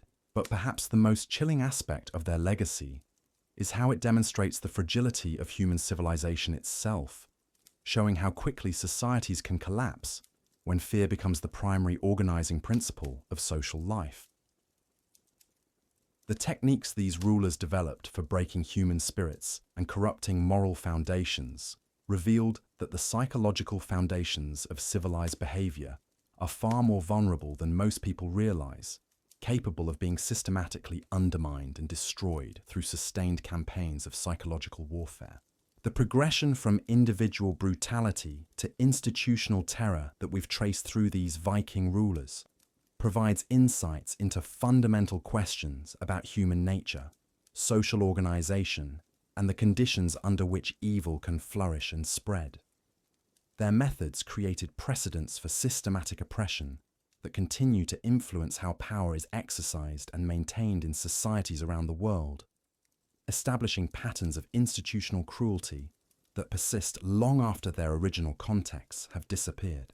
As we prepare to conclude our examination of these blood-soaked chapters of Viking history, we must confront the disturbing reality that their innovations in systematic cruelty represent not just historical curiosities, but ongoing challenges to human civilization itself. The techniques they developed for breaking human spirits and corrupting moral foundations continue to pose threats to the psychological and cultural foundations of free societies, requiring constant vigilance and active resistance to prevent their resurgence in new forms. The legacy of these terrible Viking kings and warlords extends far beyond their immediate historical context, providing dark lessons about the nature of human evil and the conditions under which it can flourish and spread. Their methods revealed that the capacity for extreme cruelty exists within human nature itself, waiting to be cultivated and refined under the right circumstances to create forms of systematic oppression that challenge the very foundations of civilized behavior. The systematic approaches to terror that emerged from Viking culture represent some of the most sophisticated and effective methods of psychological warfare ever developed, creating legacies that continue to influence human civilization centuries after their original context has disappeared. Their innovations in breaking human spirits and corrupting moral foundations establish precedents for institutional cruelty that have been adapted and refined by tyrants throughout subsequent history, demonstrating the enduring relevance of their dark legacy to understanding the ongoing challenges facing human freedom and dignity. The systematic destruction these Viking tyrants achieved didn't end with their deaths, but created what can only be described as hereditary trauma that passed from generation to generation like a psychological plague. Children who grew up in territories controlled by these monsters developed fundamentally different relationships with concepts like trust, authority, and human connection. They learned to view cruelty not as an aberration, but as the natural state of human relationships, creating populations that were psychologically predisposed to accept and even participate in systematic oppression. This generational transmission of trauma created what contemporary sources describe as kingdoms of inherited despair, where entire populations had internalized the values and methods of their oppressors to such an extent that they became self-policing. Parents would preemptively betray their own children to demonstrate loyalty to the regime, while children would report their parents' private conversations to avoid being suspected of disloyalty themselves. The psychological damage had become so complete that external enforcement was often unnecessary because people had learned to oppress themselves. The most disturbing aspect of this inherited trauma was how it created what can only be termed a cultural appetite for cruelty. Populations that had been systematically brutalized for generations began to view causing suffering as a normal and even desirable aspect of human interaction. They would compete with each other to demonstrate their capacity for inflicting pain on others, seeing sadistic creativity as a valuable social skill that could improve their standing within the community. Contemporary chroniclers describe how these damaged populations would celebrate acts of cruelty with the same enthusiasm that healthy societies might reserve for artistic achievements or military victories. Public tortures became entertainment events that drew enthusiastic crowds, while those who demonstrated particular skill in devising new forms of suffering were honored as cultural heroes, worthy of emulation and respect. This cultural transformation created societies where empathy and compassion were not just discouraged, but actively punished as signs of weakness and disloyalty. Children who showed natural inclinations toward kindness would be subjected to corrective education designed to eliminate these dangerous tendencies before they could develop into threats to social stability. The systematic suppression of positive emotions created populations that were emotionally stunted, capable of experiencing only fear, anger, and the twisted satisfaction that came from inflicting suffering on others. The economic implications of this systematic brutalization were equally devastating. Societies that devoted their creative energies to refining methods of torture and psychological manipulation inevitably neglected the productive activities that sustained civilization.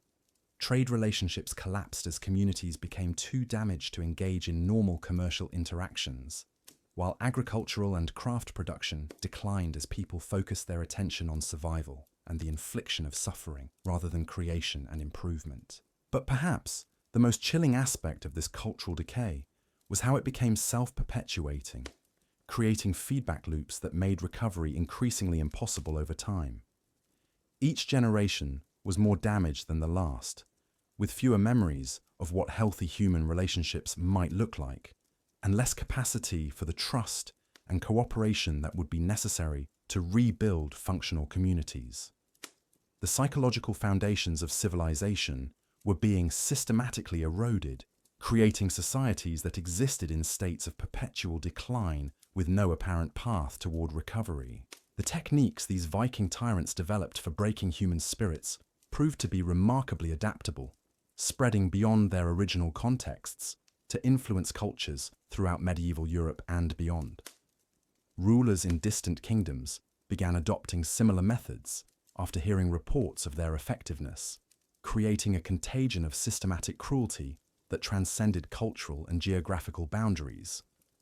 The innovations pioneered in Viking territories became foundational knowledge for anyone seeking to establish absolute control over human populations. This spread of systematic oppression techniques created what can only be described as an arms race in psychological warfare, with different rulers competing to develop ever more sophisticated methods for breaking human resistance and maintaining control.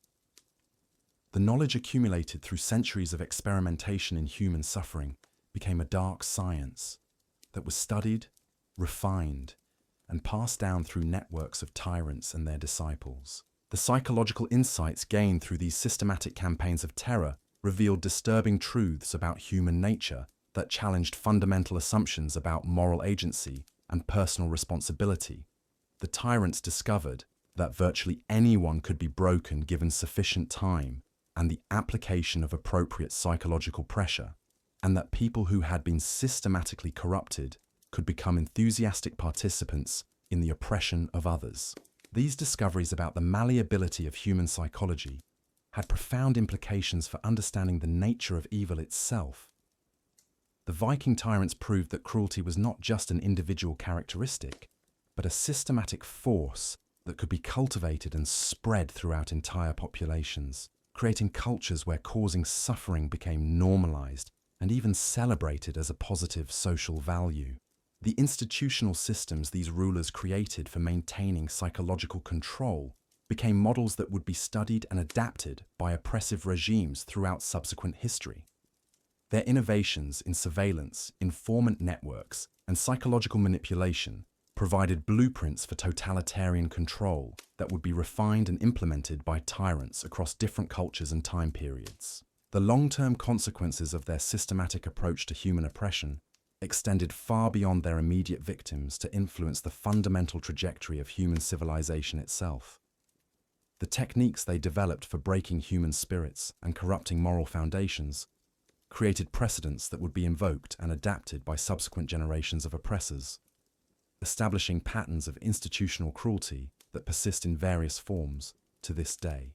Contemporary sources suggest that the psychological damage inflicted by these systematic campaigns of terror was so profound that it fundamentally altered the genetic and cultural inheritance of entire populations. Communities that had been subjected to generations of systematic brutalization developed what can only be described as hereditary predispositions toward violence and cruelty, passing down through biological and cultural mechanisms the psychological adaptations that had been necessary for survival under extreme oppression. This hereditary transmission of trauma created populations that were psychologically predisposed to both inflict and accept extreme levels of violence and suffering. Children born into these damaged communities would exhibit signs of psychological disturbance from early ages, displaying levels of aggression and callousness that suggested the trauma of their ancestors had become embedded in their fundamental psychological architecture. The scientific implications of these observations challenged contemporary understanding of how psychological characteristics could be transmitted across generations. The systematic nature of the trauma inflicted by these Viking tyrants seemed to have created changes in human psychology that persisted long after the original sources of oppression had disappeared, suggesting that extreme psychological stress could create heritable modifications that affected the basic structure of human personality and moral reasoning. The cultural institutions that emerged from these damaged populations reflected their fundamental psychological distortions, creating legal systems that celebrated cruelty, educational practices that trained children in methods of inflicting suffering, and religious traditions that worshipped violence and pain as divine principles. These institutional structures became self-reinforcing, ensuring that the psychological damage would continue to be transmitted across generations, even in the absence of external oppression. The economic and social consequences of this systematic psychological damage created what contemporary observers described as civilizations of the damned, societies that possessed all the technical capabilities necessary for prosperity and growth, but were psychologically incapable of using these capabilities for constructive purposes.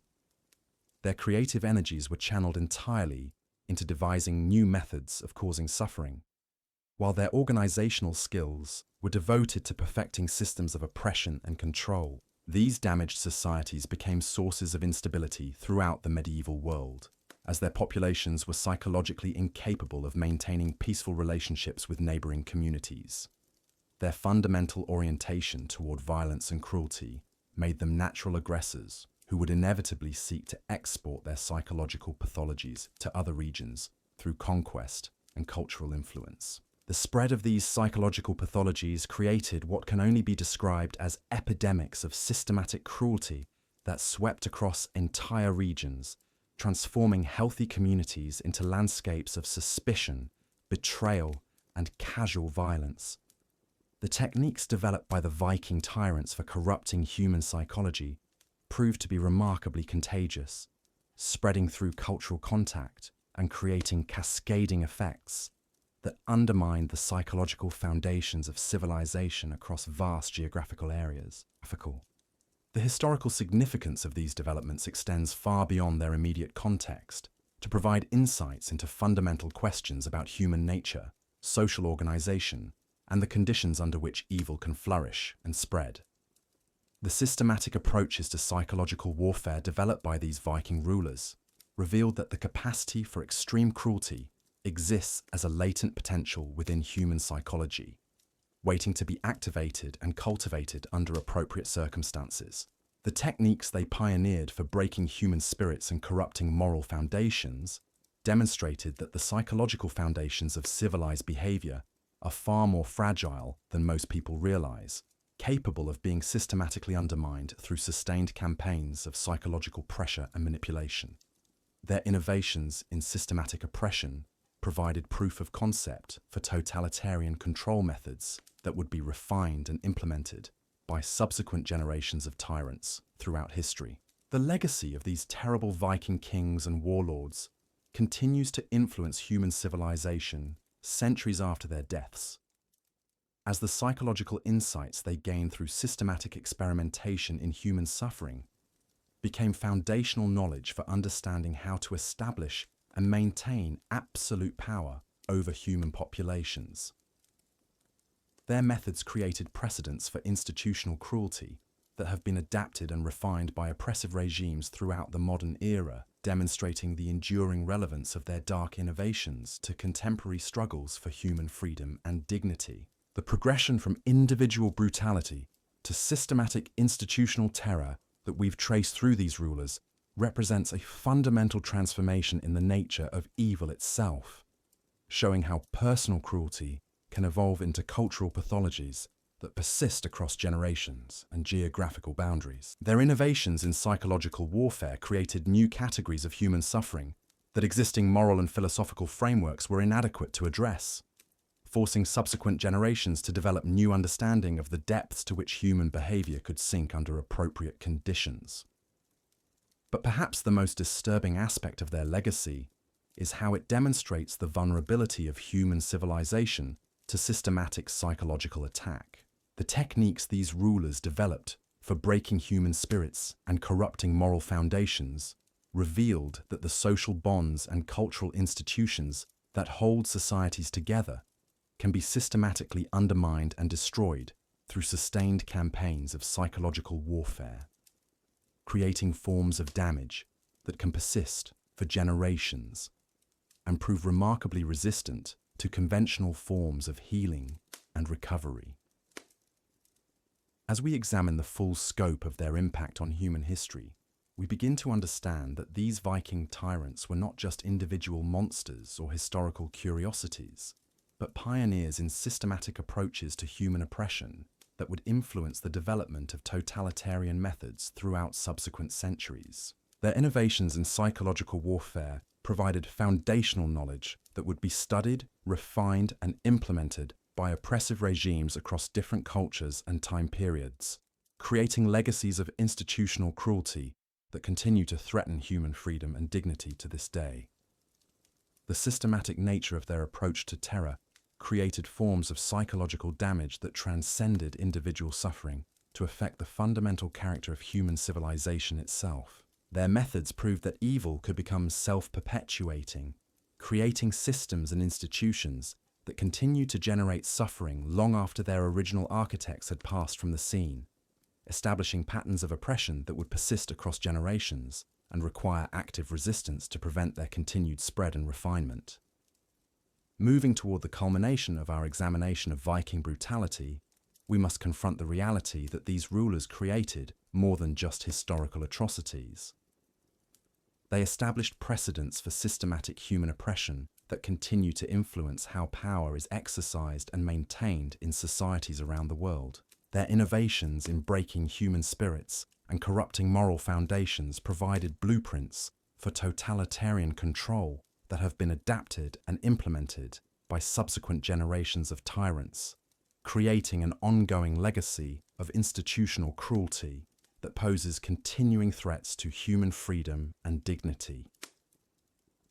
The techniques they developed for psychological warfare and systematic oppression became foundational knowledge for understanding how to establish absolute control over human populations, creating dark sciences that have been studied and refined by oppressive regimes throughout the modern era. Their methods demonstrated that the psychological foundations of civilized behavior could be systematically undermined and destroyed, providing proof of concept for approaches to human control that would be implemented on unprecedented scales by totalitarian movements throughout the 20th century and beyond. But their legacy extends beyond providing technical knowledge for systematic oppression to include fundamental insights into human nature itself, revealing the conditions under which ordinary people can be transformed into willing participants in extreme cruelty, and the psychological mechanisms through which evil can spread and become normalized within human communities. Their territories became laboratories for testing the limits of human moral corruption, providing empirical evidence about the malleability of human psychology that would inform subsequent efforts to understand and combat systematic oppression. The cultural trauma they created through systematic psychological warfare established patterns of inherited damage that would persist across generations, creating populations that were psychologically predisposed to accept and participate in oppressive systems. This hereditary transmission of trauma became a model for understanding how systematic oppression could create self-perpetuating cycles of violence and cruelty that would continue long after the original sources of oppression had disappeared. Their innovations in systematic terror created new categories of human experience that challenged existing moral and philosophical frameworks, forcing subsequent generations to develop new understanding of the depths to which human behavior could sink and the mechanisms through which evil could spread and become institutionalized. Their methods provided empirical evidence that the capacity for extreme cruelty existed as a latent potential within human psychology, waiting to be activated and cultivated under appropriate circumstances. The progression from individual sadism to systematic institutional oppression that characterized their reigns became a template for understanding how evil evolves and adapts to become more effective over time. Their territories became proving grounds for testing different approaches to psychological manipulation and control, generating knowledge that would be systematically collected, analyzed, and applied by subsequent generations of tyrants and oppressors.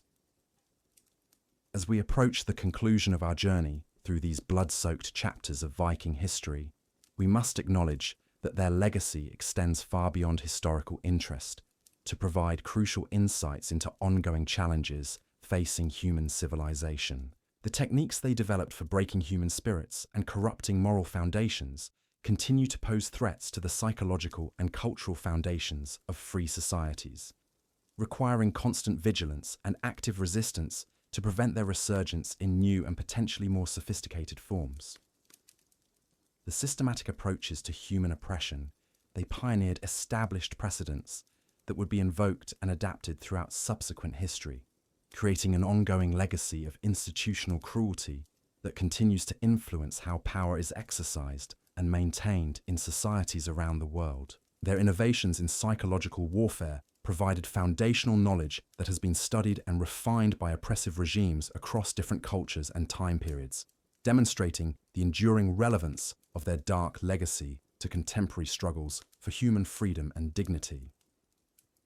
The psychological warfare techniques developed by these Viking tyrants reached their ultimate expression in the creation of what contemporary sources describe as inherited armies of the broken, entire military forces composed of individuals who had been so thoroughly psychologically shattered that they existed in states of complete emotional dependency on their commanders. These weren't traditional soldiers motivated by loyalty, honor, or even fear, but human shells who had been systematically stripped of every source of independent identity and meaning until they functioned as extensions of their leader's will rather than autonomous individuals. What made these broken armies particularly terrifying was their complete immunity to conventional forms of psychological warfare. Normal military tactics relied on exploiting soldiers' fears, loyalties, or survival instincts to break their morale and cause them to flee or surrender. But troops who had been systematically emptied of human emotion couldn't be intimidated, couldn't be reasoned with, and felt no instinct for self-preservation that might cause them to retreat from hopeless situations. They would continue fighting with mechanical persistence, even when facing certain death, creating a form of military force that was psychologically devastating for enemies to confront. Contemporary chroniclers describe battles where these broken armies would advance through arrow storms and cavalry charges without displaying any reaction to casualties among their ranks. Wounded soldiers would continue attacking until they physically collapsed, while their unwounded comrades would step over the bodies of fallen companions without any visible emotional response. The psychological impact on enemy forces was catastrophic, as normal warriors found themselves confronting opponents who seemed to exist outside the usual boundaries of human experience. The creation of these psychological weapons required systematic processes that began in early childhood and continued for years or even decades. Children would be separated from their families and subjected to carefully designed programs of isolation, deprivation, and controlled trauma that gradually stripped away their capacity for independent thought and emotional response.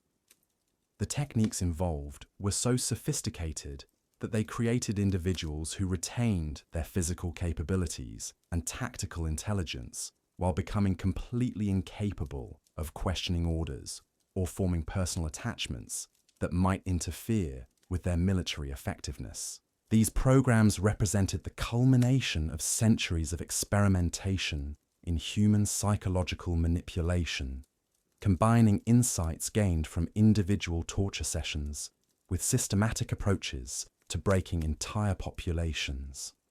The Viking tyrants had discovered that the same techniques used to create compliant civilian populations could be refined and intensified to produce military forces that were far more effective than traditional armies, composed of free individuals, motivated by personal loyalties and cultural values. The strategic implications of these broken armies were profound, as they allowed relatively small numbers of Viking forces to achieve victories against much larger conventional armies.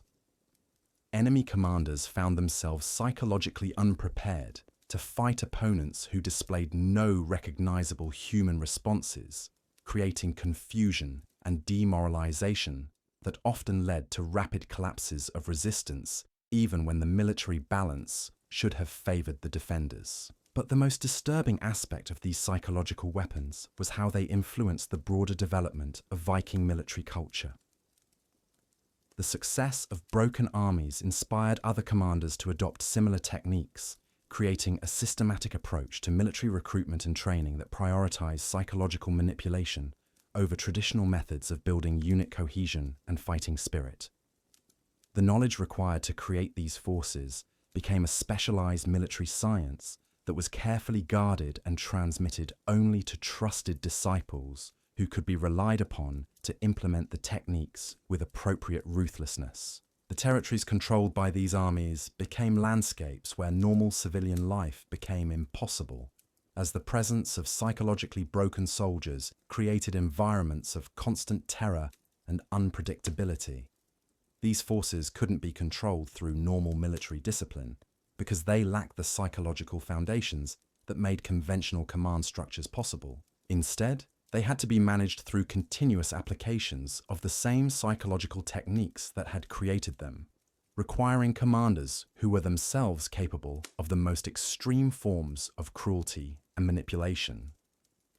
Contemporary sources describe how communities under the control of these broken armies developed what can only be termed survival cultures, based entirely on avoiding any action that might draw attention from the psychologically damaged soldiers who served as occupying forces. Civilians learned to move through their daily lives with the same mechanical emptiness displayed by their military occupiers, suppressing all signs of emotion, creativity, or independent thought that might be interpreted as threats to the established order. The economic implications of these military innovations were equally devastating, as the psychological techniques required to create and maintain broken armies consumed enormous resources while producing forces that were incapable of engaging in productive activities during peacetime. These soldiers couldn't be demobilized and returned to civilian life because they lacked the psychological foundations necessary for normal social functioning, creating permanent military castes that had to be continuously maintained through ongoing applications of psychological manipulation and control. The spread of these techniques throughout the Viking world created what contemporary observers described as an arms race in psychological warfare, with different rulers competing to develop ever more sophisticated methods for breaking human spirits and creating more effective psychological weapons. The knowledge accumulated through this competition became a dark science that influenced military thinking throughout medieval Europe and beyond, providing foundational insights into systematic approaches to human psychological manipulation that would be studied and refined by subsequent generations of military commanders and political leaders. The long-term consequences of these innovations extended far beyond their immediate military applications to influence the fundamental character of Viking civilization itself. Societies that devoted their creative energies to perfecting techniques for psychological manipulation inevitably became incapable of the trust and cooperation necessary for normal cultural and economic development, creating civilizations that existed in states of perpetual internal conflict and external aggression. The psychological damage inflicted by these systematic approaches to human weaponization created hereditary trauma that persisted across generations, with communities developing cultural patterns based on the assumption that extreme psychological manipulation was a normal and necessary aspect of human relationships.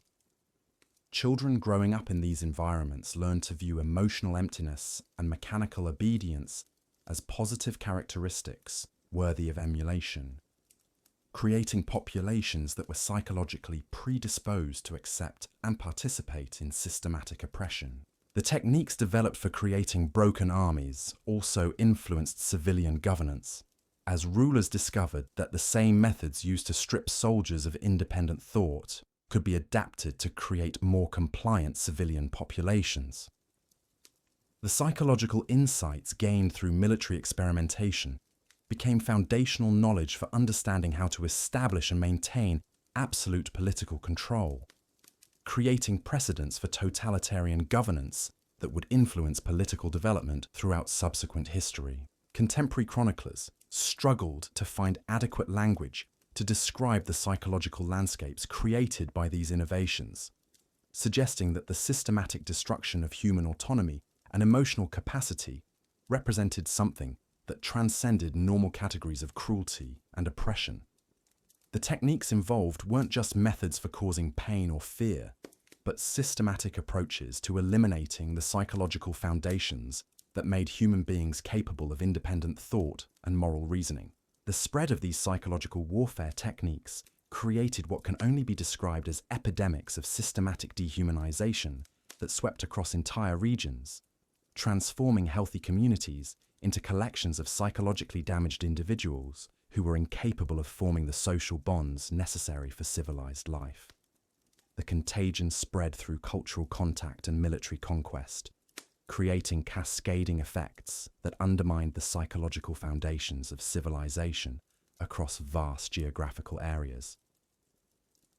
The historical significance of these developments provides crucial insights into the mechanisms through which systematic oppression can become self-perpetuating, creating cycles of psychological damage that persist long after the original sources of trauma have disappeared. The Viking innovations in human psychological manipulation demonstrated that the capacity for creating effective psychological weapons existed as a latent potential within human knowledge, waiting to be discovered and exploited by individuals with sufficient ruthlessness and systematic thinking. The institutional systems created to support these psychological warfare capabilities became models for understanding how oppressive regimes could maintain control over large populations through systematic applications of psychological pressure and manipulation. The administrative structures required to implement these techniques on large scales provided blueprints for totalitarian governance that would be studied and adapted by subsequent generations of tyrants and oppressors. The cultural transformation created by these systematic approaches to psychological warfare established patterns of inherited trauma that would influence human civilization for centuries to come.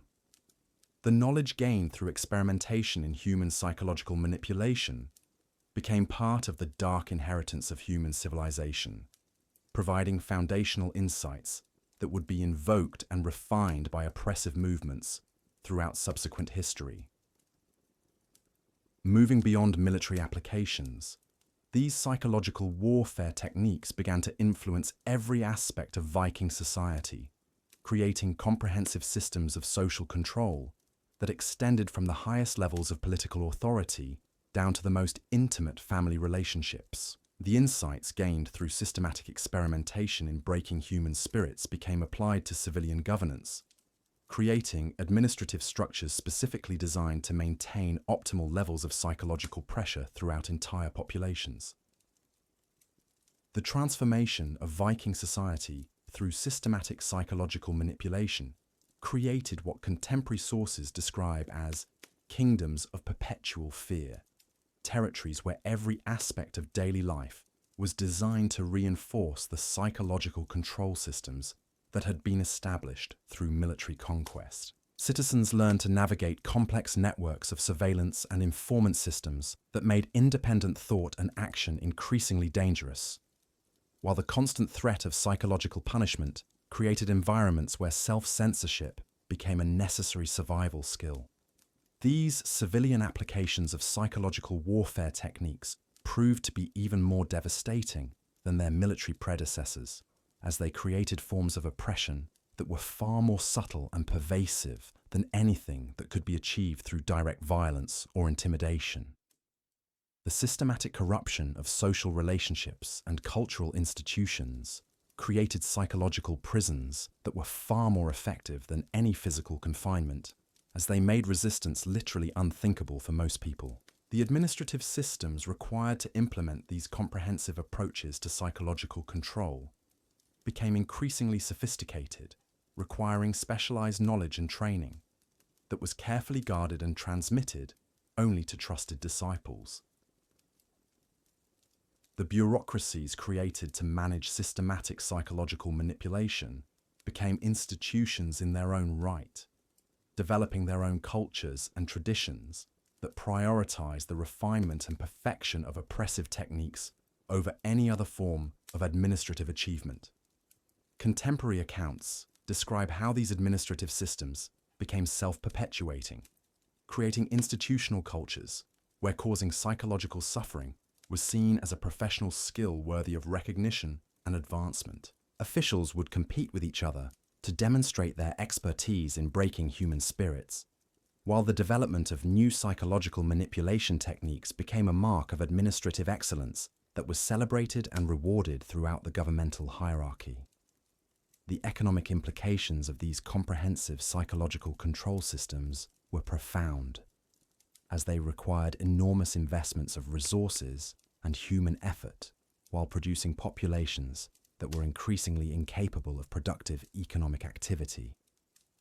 The psychological damage inflicted through systematic manipulation created workforce populations that were mechanically obedient but lacked the creativity, initiative, and problem-solving capabilities necessary for economic innovation and growth. The cultural consequences were equally devastating, as the systematic destruction of independent thought and emotional capacity eliminated the psychological foundations necessary for artistic creation, intellectual development, and cultural transmission.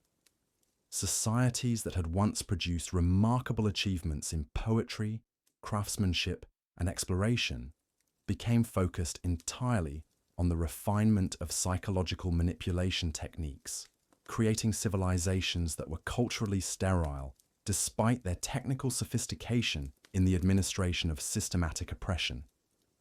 The spread of these comprehensive psychological control systems throughout the Viking world created what can only be described as a fundamental transformation in the nature of human civilization itself. Communities that had once been characterized by creativity, independence, and cultural vitality became mechanized systems for the production and maintenance of psychological suffering, creating landscapes where normal human flourishing became impossible. The techniques developed for civilian psychological control proved to be remarkably adaptable, spreading beyond their original Viking contexts to influence political and social development throughout medieval Europe and beyond. Rulers in distant kingdoms began implementing similar systems after recognizing their effectiveness in maintaining absolute control over large populations, creating a contagion of systematic psychological manipulation that transcended cultural and geographical boundaries.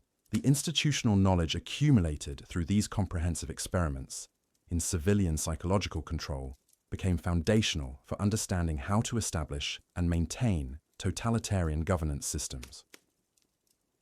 The administrative techniques developed for implementing systematic psychological manipulation provided blueprints that would be studied and refined by oppressive regimes throughout subsequent history, creating legacies of institutional cruelty that continue to influence political development to this day. The psychological insights gained through systematic civilian experimentation revealed disturbing truths about human nature and social organization that challenged fundamental assumptions about the conditions necessary for civilized life. The Viking tyrants discovered that virtually any population could be systematically broken and transformed into willing participants in their own oppression, provided that appropriate techniques were applied with sufficient persistence and systematic thinking. These discoveries about the malleability of human psychology had profound implications for understanding the nature of political authority and social control. The comprehensive systems developed for civilian psychological manipulation demonstrated that traditional forms of governance based on consent, legitimacy, and moral authority could be replaced with more effective systems based entirely on systematic psychological pressure and the systematic corruption of human reasoning capabilities. The long-term consequences of these innovations in civilian psychological control created hereditary patterns of trauma and dysfunction that would persist across generations, influencing how entire cultures understood concepts like authority, resistance, and moral responsibility.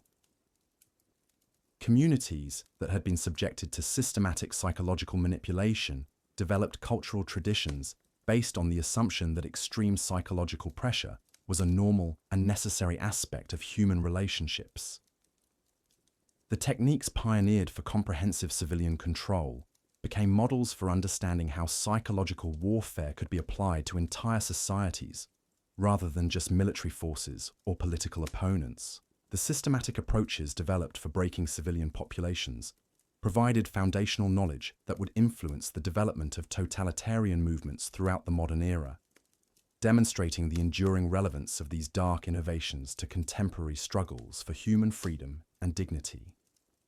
As we examine the full scope of these comprehensive psychological control systems, we begin to understand that the Viking tyrants were not just individual monsters, but pioneers in systematic approaches to human oppression that would fundamentally alter the trajectory of human civilization. Their innovations in psychological warfare created new categories of political and social organization that challenged existing frameworks for understanding the relationship between power and human dignity. The systematic nature of their approach to psychological manipulation created forms of oppression that were far more effective and enduring than anything that could be achieved through conventional forms of political or military control. Their comprehensive systems for breaking human spirits and corrupting moral foundations provided proof of concept for totalitarian governance methods that would be refined and implemented on unprecedented scales throughout subsequent history. But perhaps the most disturbing aspect of their legacy is how it demonstrates the vulnerability of human civilization to systematic psychological attack. The techniques they developed for comprehensive civilian control revealed that the social bonds and cultural institutions that hold societies together could be systematically undermined and destroyed through sustained campaigns of psychological warfare, creating forms of damage that would prove remarkably resistant to conventional methods of healing and recovery. The progression from individual cruelty to comprehensive systematic oppression that characterized the evolution of Viking tyranny provides crucial insights into how evil adapts and evolves to become more effective over time. Their innovations in psychological warfare created precedents that would be invoked and refined by subsequent generations of tyrants, establishing patterns of institutional cruelty that continue to threaten human freedom and dignity centuries after their original context has disappeared. Moving toward our final examination of Viking brutality, we must confront the reality that these rulers created more than just historical atrocities.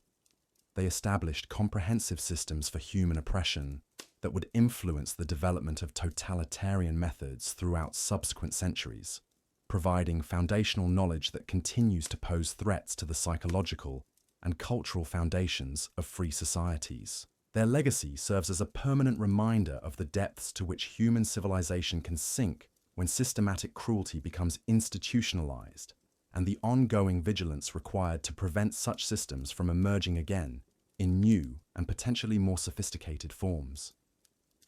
The most chilling revelation about these Viking tyrants lies not in their individual acts of cruelty, but in how they proved that systematic evil could become a permanent feature of human civilization itself. Their innovations in psychological warfare created what contemporary sources describe as self-replicating systems of suffering that continue to operate and evolve long after their original architects had died, spreading throughout medieval Europe like a psychological plague that infected every institution it touched. What makes their legacy particularly terrifying is how these techniques survived the collapse of the Viking Age and adapted to new contexts throughout subsequent centuries. The administrative methods they developed for systematic psychological manipulation became foundational knowledge that was carefully preserved and transmitted through networks of disciples and institutional successors. Medieval rulers across Europe began implementing refined versions of their psychological control systems, recognizing their superior effectiveness compared to traditional forms of governance based on consent or religious authority. The systematic approaches to human oppression pioneered by these Viking tyrants established precedents that would be invoked and adapted by totalitarian movements throughout the modern era. Their discoveries about the malleability of human psychology provided empirical evidence that entire populations could be systematically transformed into willing participants in their own subjugation, creating blueprints for political control that would be refined and implemented on unprecedented scales during the 20th century and beyond. Contemporary scholars examining medieval documents have identified clear lines of transmission showing how the psychological warfare techniques developed in Viking territories spread throughout European political culture, influencing the development of governmental institutions, military organizations, and social control systems across the continent. The knowledge accumulated through centuries of systematic experimentation in human suffering became part of the dark inheritance of Western civilization, providing foundational insights that would be studied and refined by subsequent generations of tyrants and oppressors. But perhaps the most disturbing aspect of their enduring influence is how these techniques have continued to evolve and adapt to modern conditions, taking advantage of technological advances and psychological research to become even more sophisticated and effective than their medieval predecessors. The fundamental insights these Viking rulers gained about human nature and the conditions under which people can be systematically broken and controlled remain as relevant today as they were 1,000 years ago, providing the psychological foundation for contemporary forms of systematic oppression that operate on scales their original creators could never have imagined. The progression from individual sadism to institutional terror that characterized Viking tyranny reveals something fundamental about the nature of evil itself, showing how personal cruelty can evolve into cultural pathologies that persist across generations and geographical boundaries. Their innovations in systematic human oppression demonstrated that the capacity for extreme cruelty exists as a latent potential within human civilization, waiting to be activated and refined under appropriate circumstances to create forms of suffering that transcend anything achievable through individual action alone. The comprehensive systems these rulers developed for breaking human spirits and corrupting moral foundations created precedents for understanding how psychological warfare could be applied to entire societies rather than just specific targets. Their territories became proving grounds for testing the absolute limits of human psychological manipulation, generating knowledge about the mechanisms of systematic oppression that would inform the development of totalitarian governance methods throughout subsequent history.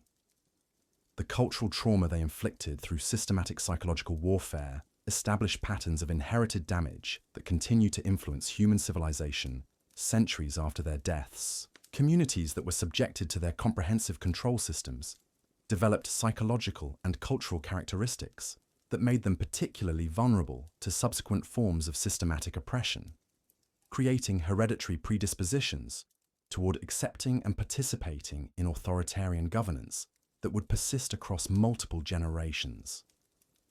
Their legacy serves as a permanent reminder of the fragility of human freedom and dignity when confronted with systematic campaigns of psychological manipulation and control. The techniques they pioneered for comprehensive human oppression revealed that the social bonds and cultural institutions that protect individual liberty could be systematically undermined and destroyed through sustained applications of psychological pressure, creating forms of damage that would prove remarkably difficult to heal even after the immediate sources of oppression had been eliminated. As we conclude our examination of these terrible Viking kings and warlords, we must acknowledge that their innovations in systematic cruelty represent not just historical curiosities, but ongoing challenges to human civilization itself. The psychological warfare techniques they developed continue to pose threats to the foundations of free societies, requiring constant vigilance and active resistance to prevent their resurgence in new and potentially more sophisticated forms. The systematic approaches to human oppression. They pioneered established dark sciences that have been studied and refined by subsequent generations of tyrants, creating an ongoing legacy of institutional cruelty that continues to influence how power is exercised and maintained in societies around the world. Their methods provided foundational knowledge for understanding how to establish and maintain absolute control over human populations, creating templates for totalitarian governance that remain dangerously relevant to contemporary struggles for human freedom and dignity. The most sobering lesson from their reign of terror is how quickly civilization can collapse when fear becomes the primary organizing principle of social life, and how systematically applied cruelty can transform ordinary people into willing participants in the most extreme forms of oppression imaginable.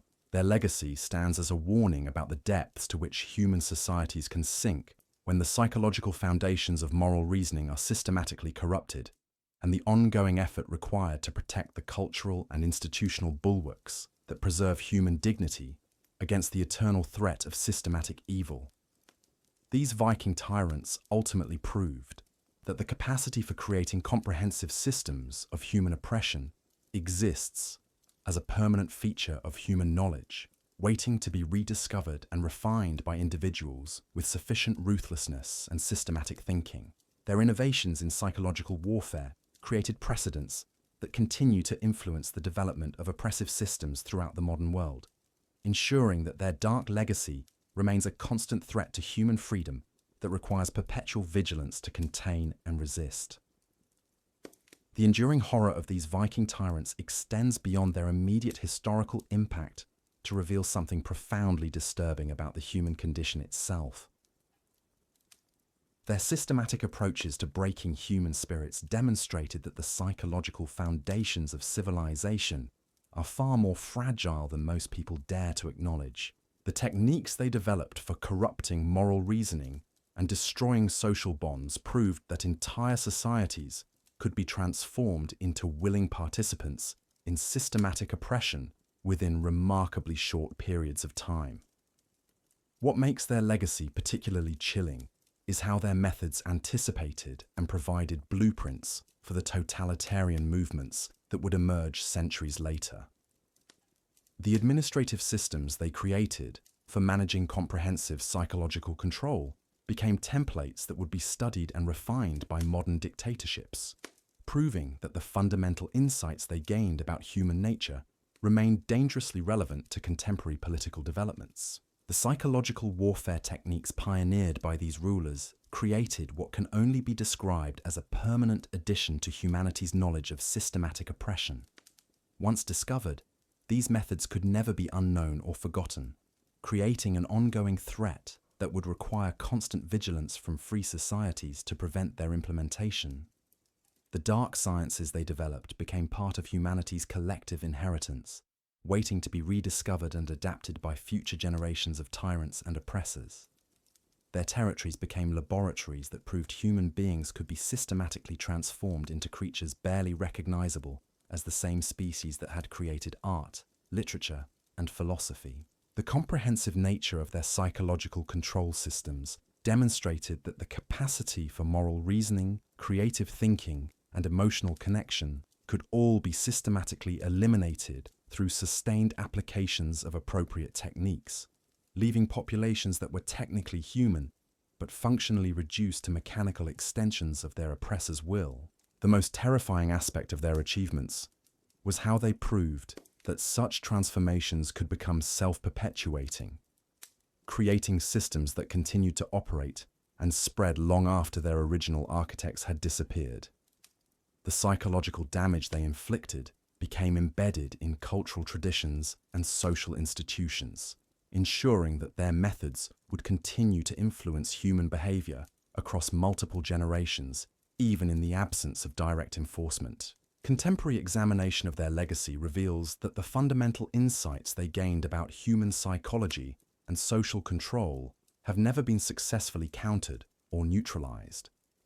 The techniques they developed for systematic human oppression remain as effective today as they were during the Viking Age, requiring only adaptation to modern conditions and technologies to achieve devastating results in contemporary contexts. The progression from individual cruelty to comprehensive systematic terror that characterized their reigns established patterns that would be repeated throughout subsequent history, showing how evil evolves and adapts to become more efficient over time.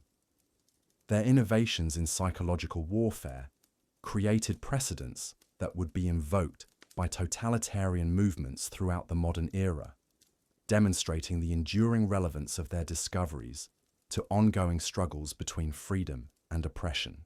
The cultural trauma they created through systematic psychological manipulation established hereditary patterns of damage that continue to influence human societies centuries after their original context has disappeared. Communities that were subjected to their comprehensive control systems developed psychological characteristics that made them particularly vulnerable to subsequent forms of authoritarian governance, creating cycles of oppression that proved remarkably difficult to break, even when external conditions might have permitted recovery. Their ultimate legacy lies not in the specific atrocities they committed, but in their demonstration that human civilization itself contains the seeds of its own systematic destruction. The techniques they pioneered for comprehensive psychological control revealed that the social bonds, cultural institutions, and moral frameworks that protect human dignity could all be systematically undermined and corrupted through sustained campaigns of psychological warfare, creating forms of damage that would persist long after the immediate sources of oppression had been eliminated. As we reflect on the full scope of their impact on human history, we must confront the sobering reality that their innovations in systematic cruelty represent permanent additions to humanity's capacity for evil. The psychological warfare techniques they developed created dark sciences that would be studied and refined by subsequent generations of oppressors, ensuring that their methods would continue to pose threats to human freedom and dignity throughout the centuries that followed. The systematic approaches to human oppression they pioneered established templates for totalitarian control that remain dangerously relevant to contemporary political developments, requiring constant vigilance from free societies to prevent their implementation in new and potentially more sophisticated forms. Their legacy serves as a permanent reminder that the capacity for systematic evil exists as a latent potential within human civilization, waiting to be activated under appropriate conditions to create forms of suffering that transcend anything achievable through individual cruelty alone. The most chilling lesson from their reign of terror is how quickly the psychological foundations of civilized behavior can be systematically destroyed when comprehensive campaigns of psychological warfare are applied with sufficient persistence and technical sophistication. Their achievements in breaking human spirits and corrupting moral reasoning demonstrated that the characteristics we consider fundamentally human could all be systematically eliminated, leaving populations that retain their physical capabilities while becoming psychologically indistinguishable from the broken armies they had created for military purposes.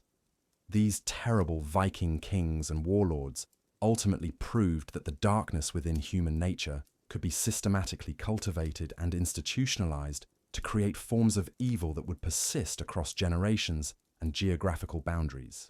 Their innovations in psychological warfare established precedents that would influence the development of oppressive systems throughout subsequent history, creating a dark inheritance that continues to threaten human freedom and dignity to this day. Their legacy stands as an eternal warning about the vigilance required to protect the psychological and cultural foundations of civilized life against the ongoing threat of systematic evil that remains forever embedded within the human capacity for organized cruelty and comprehensive oppression.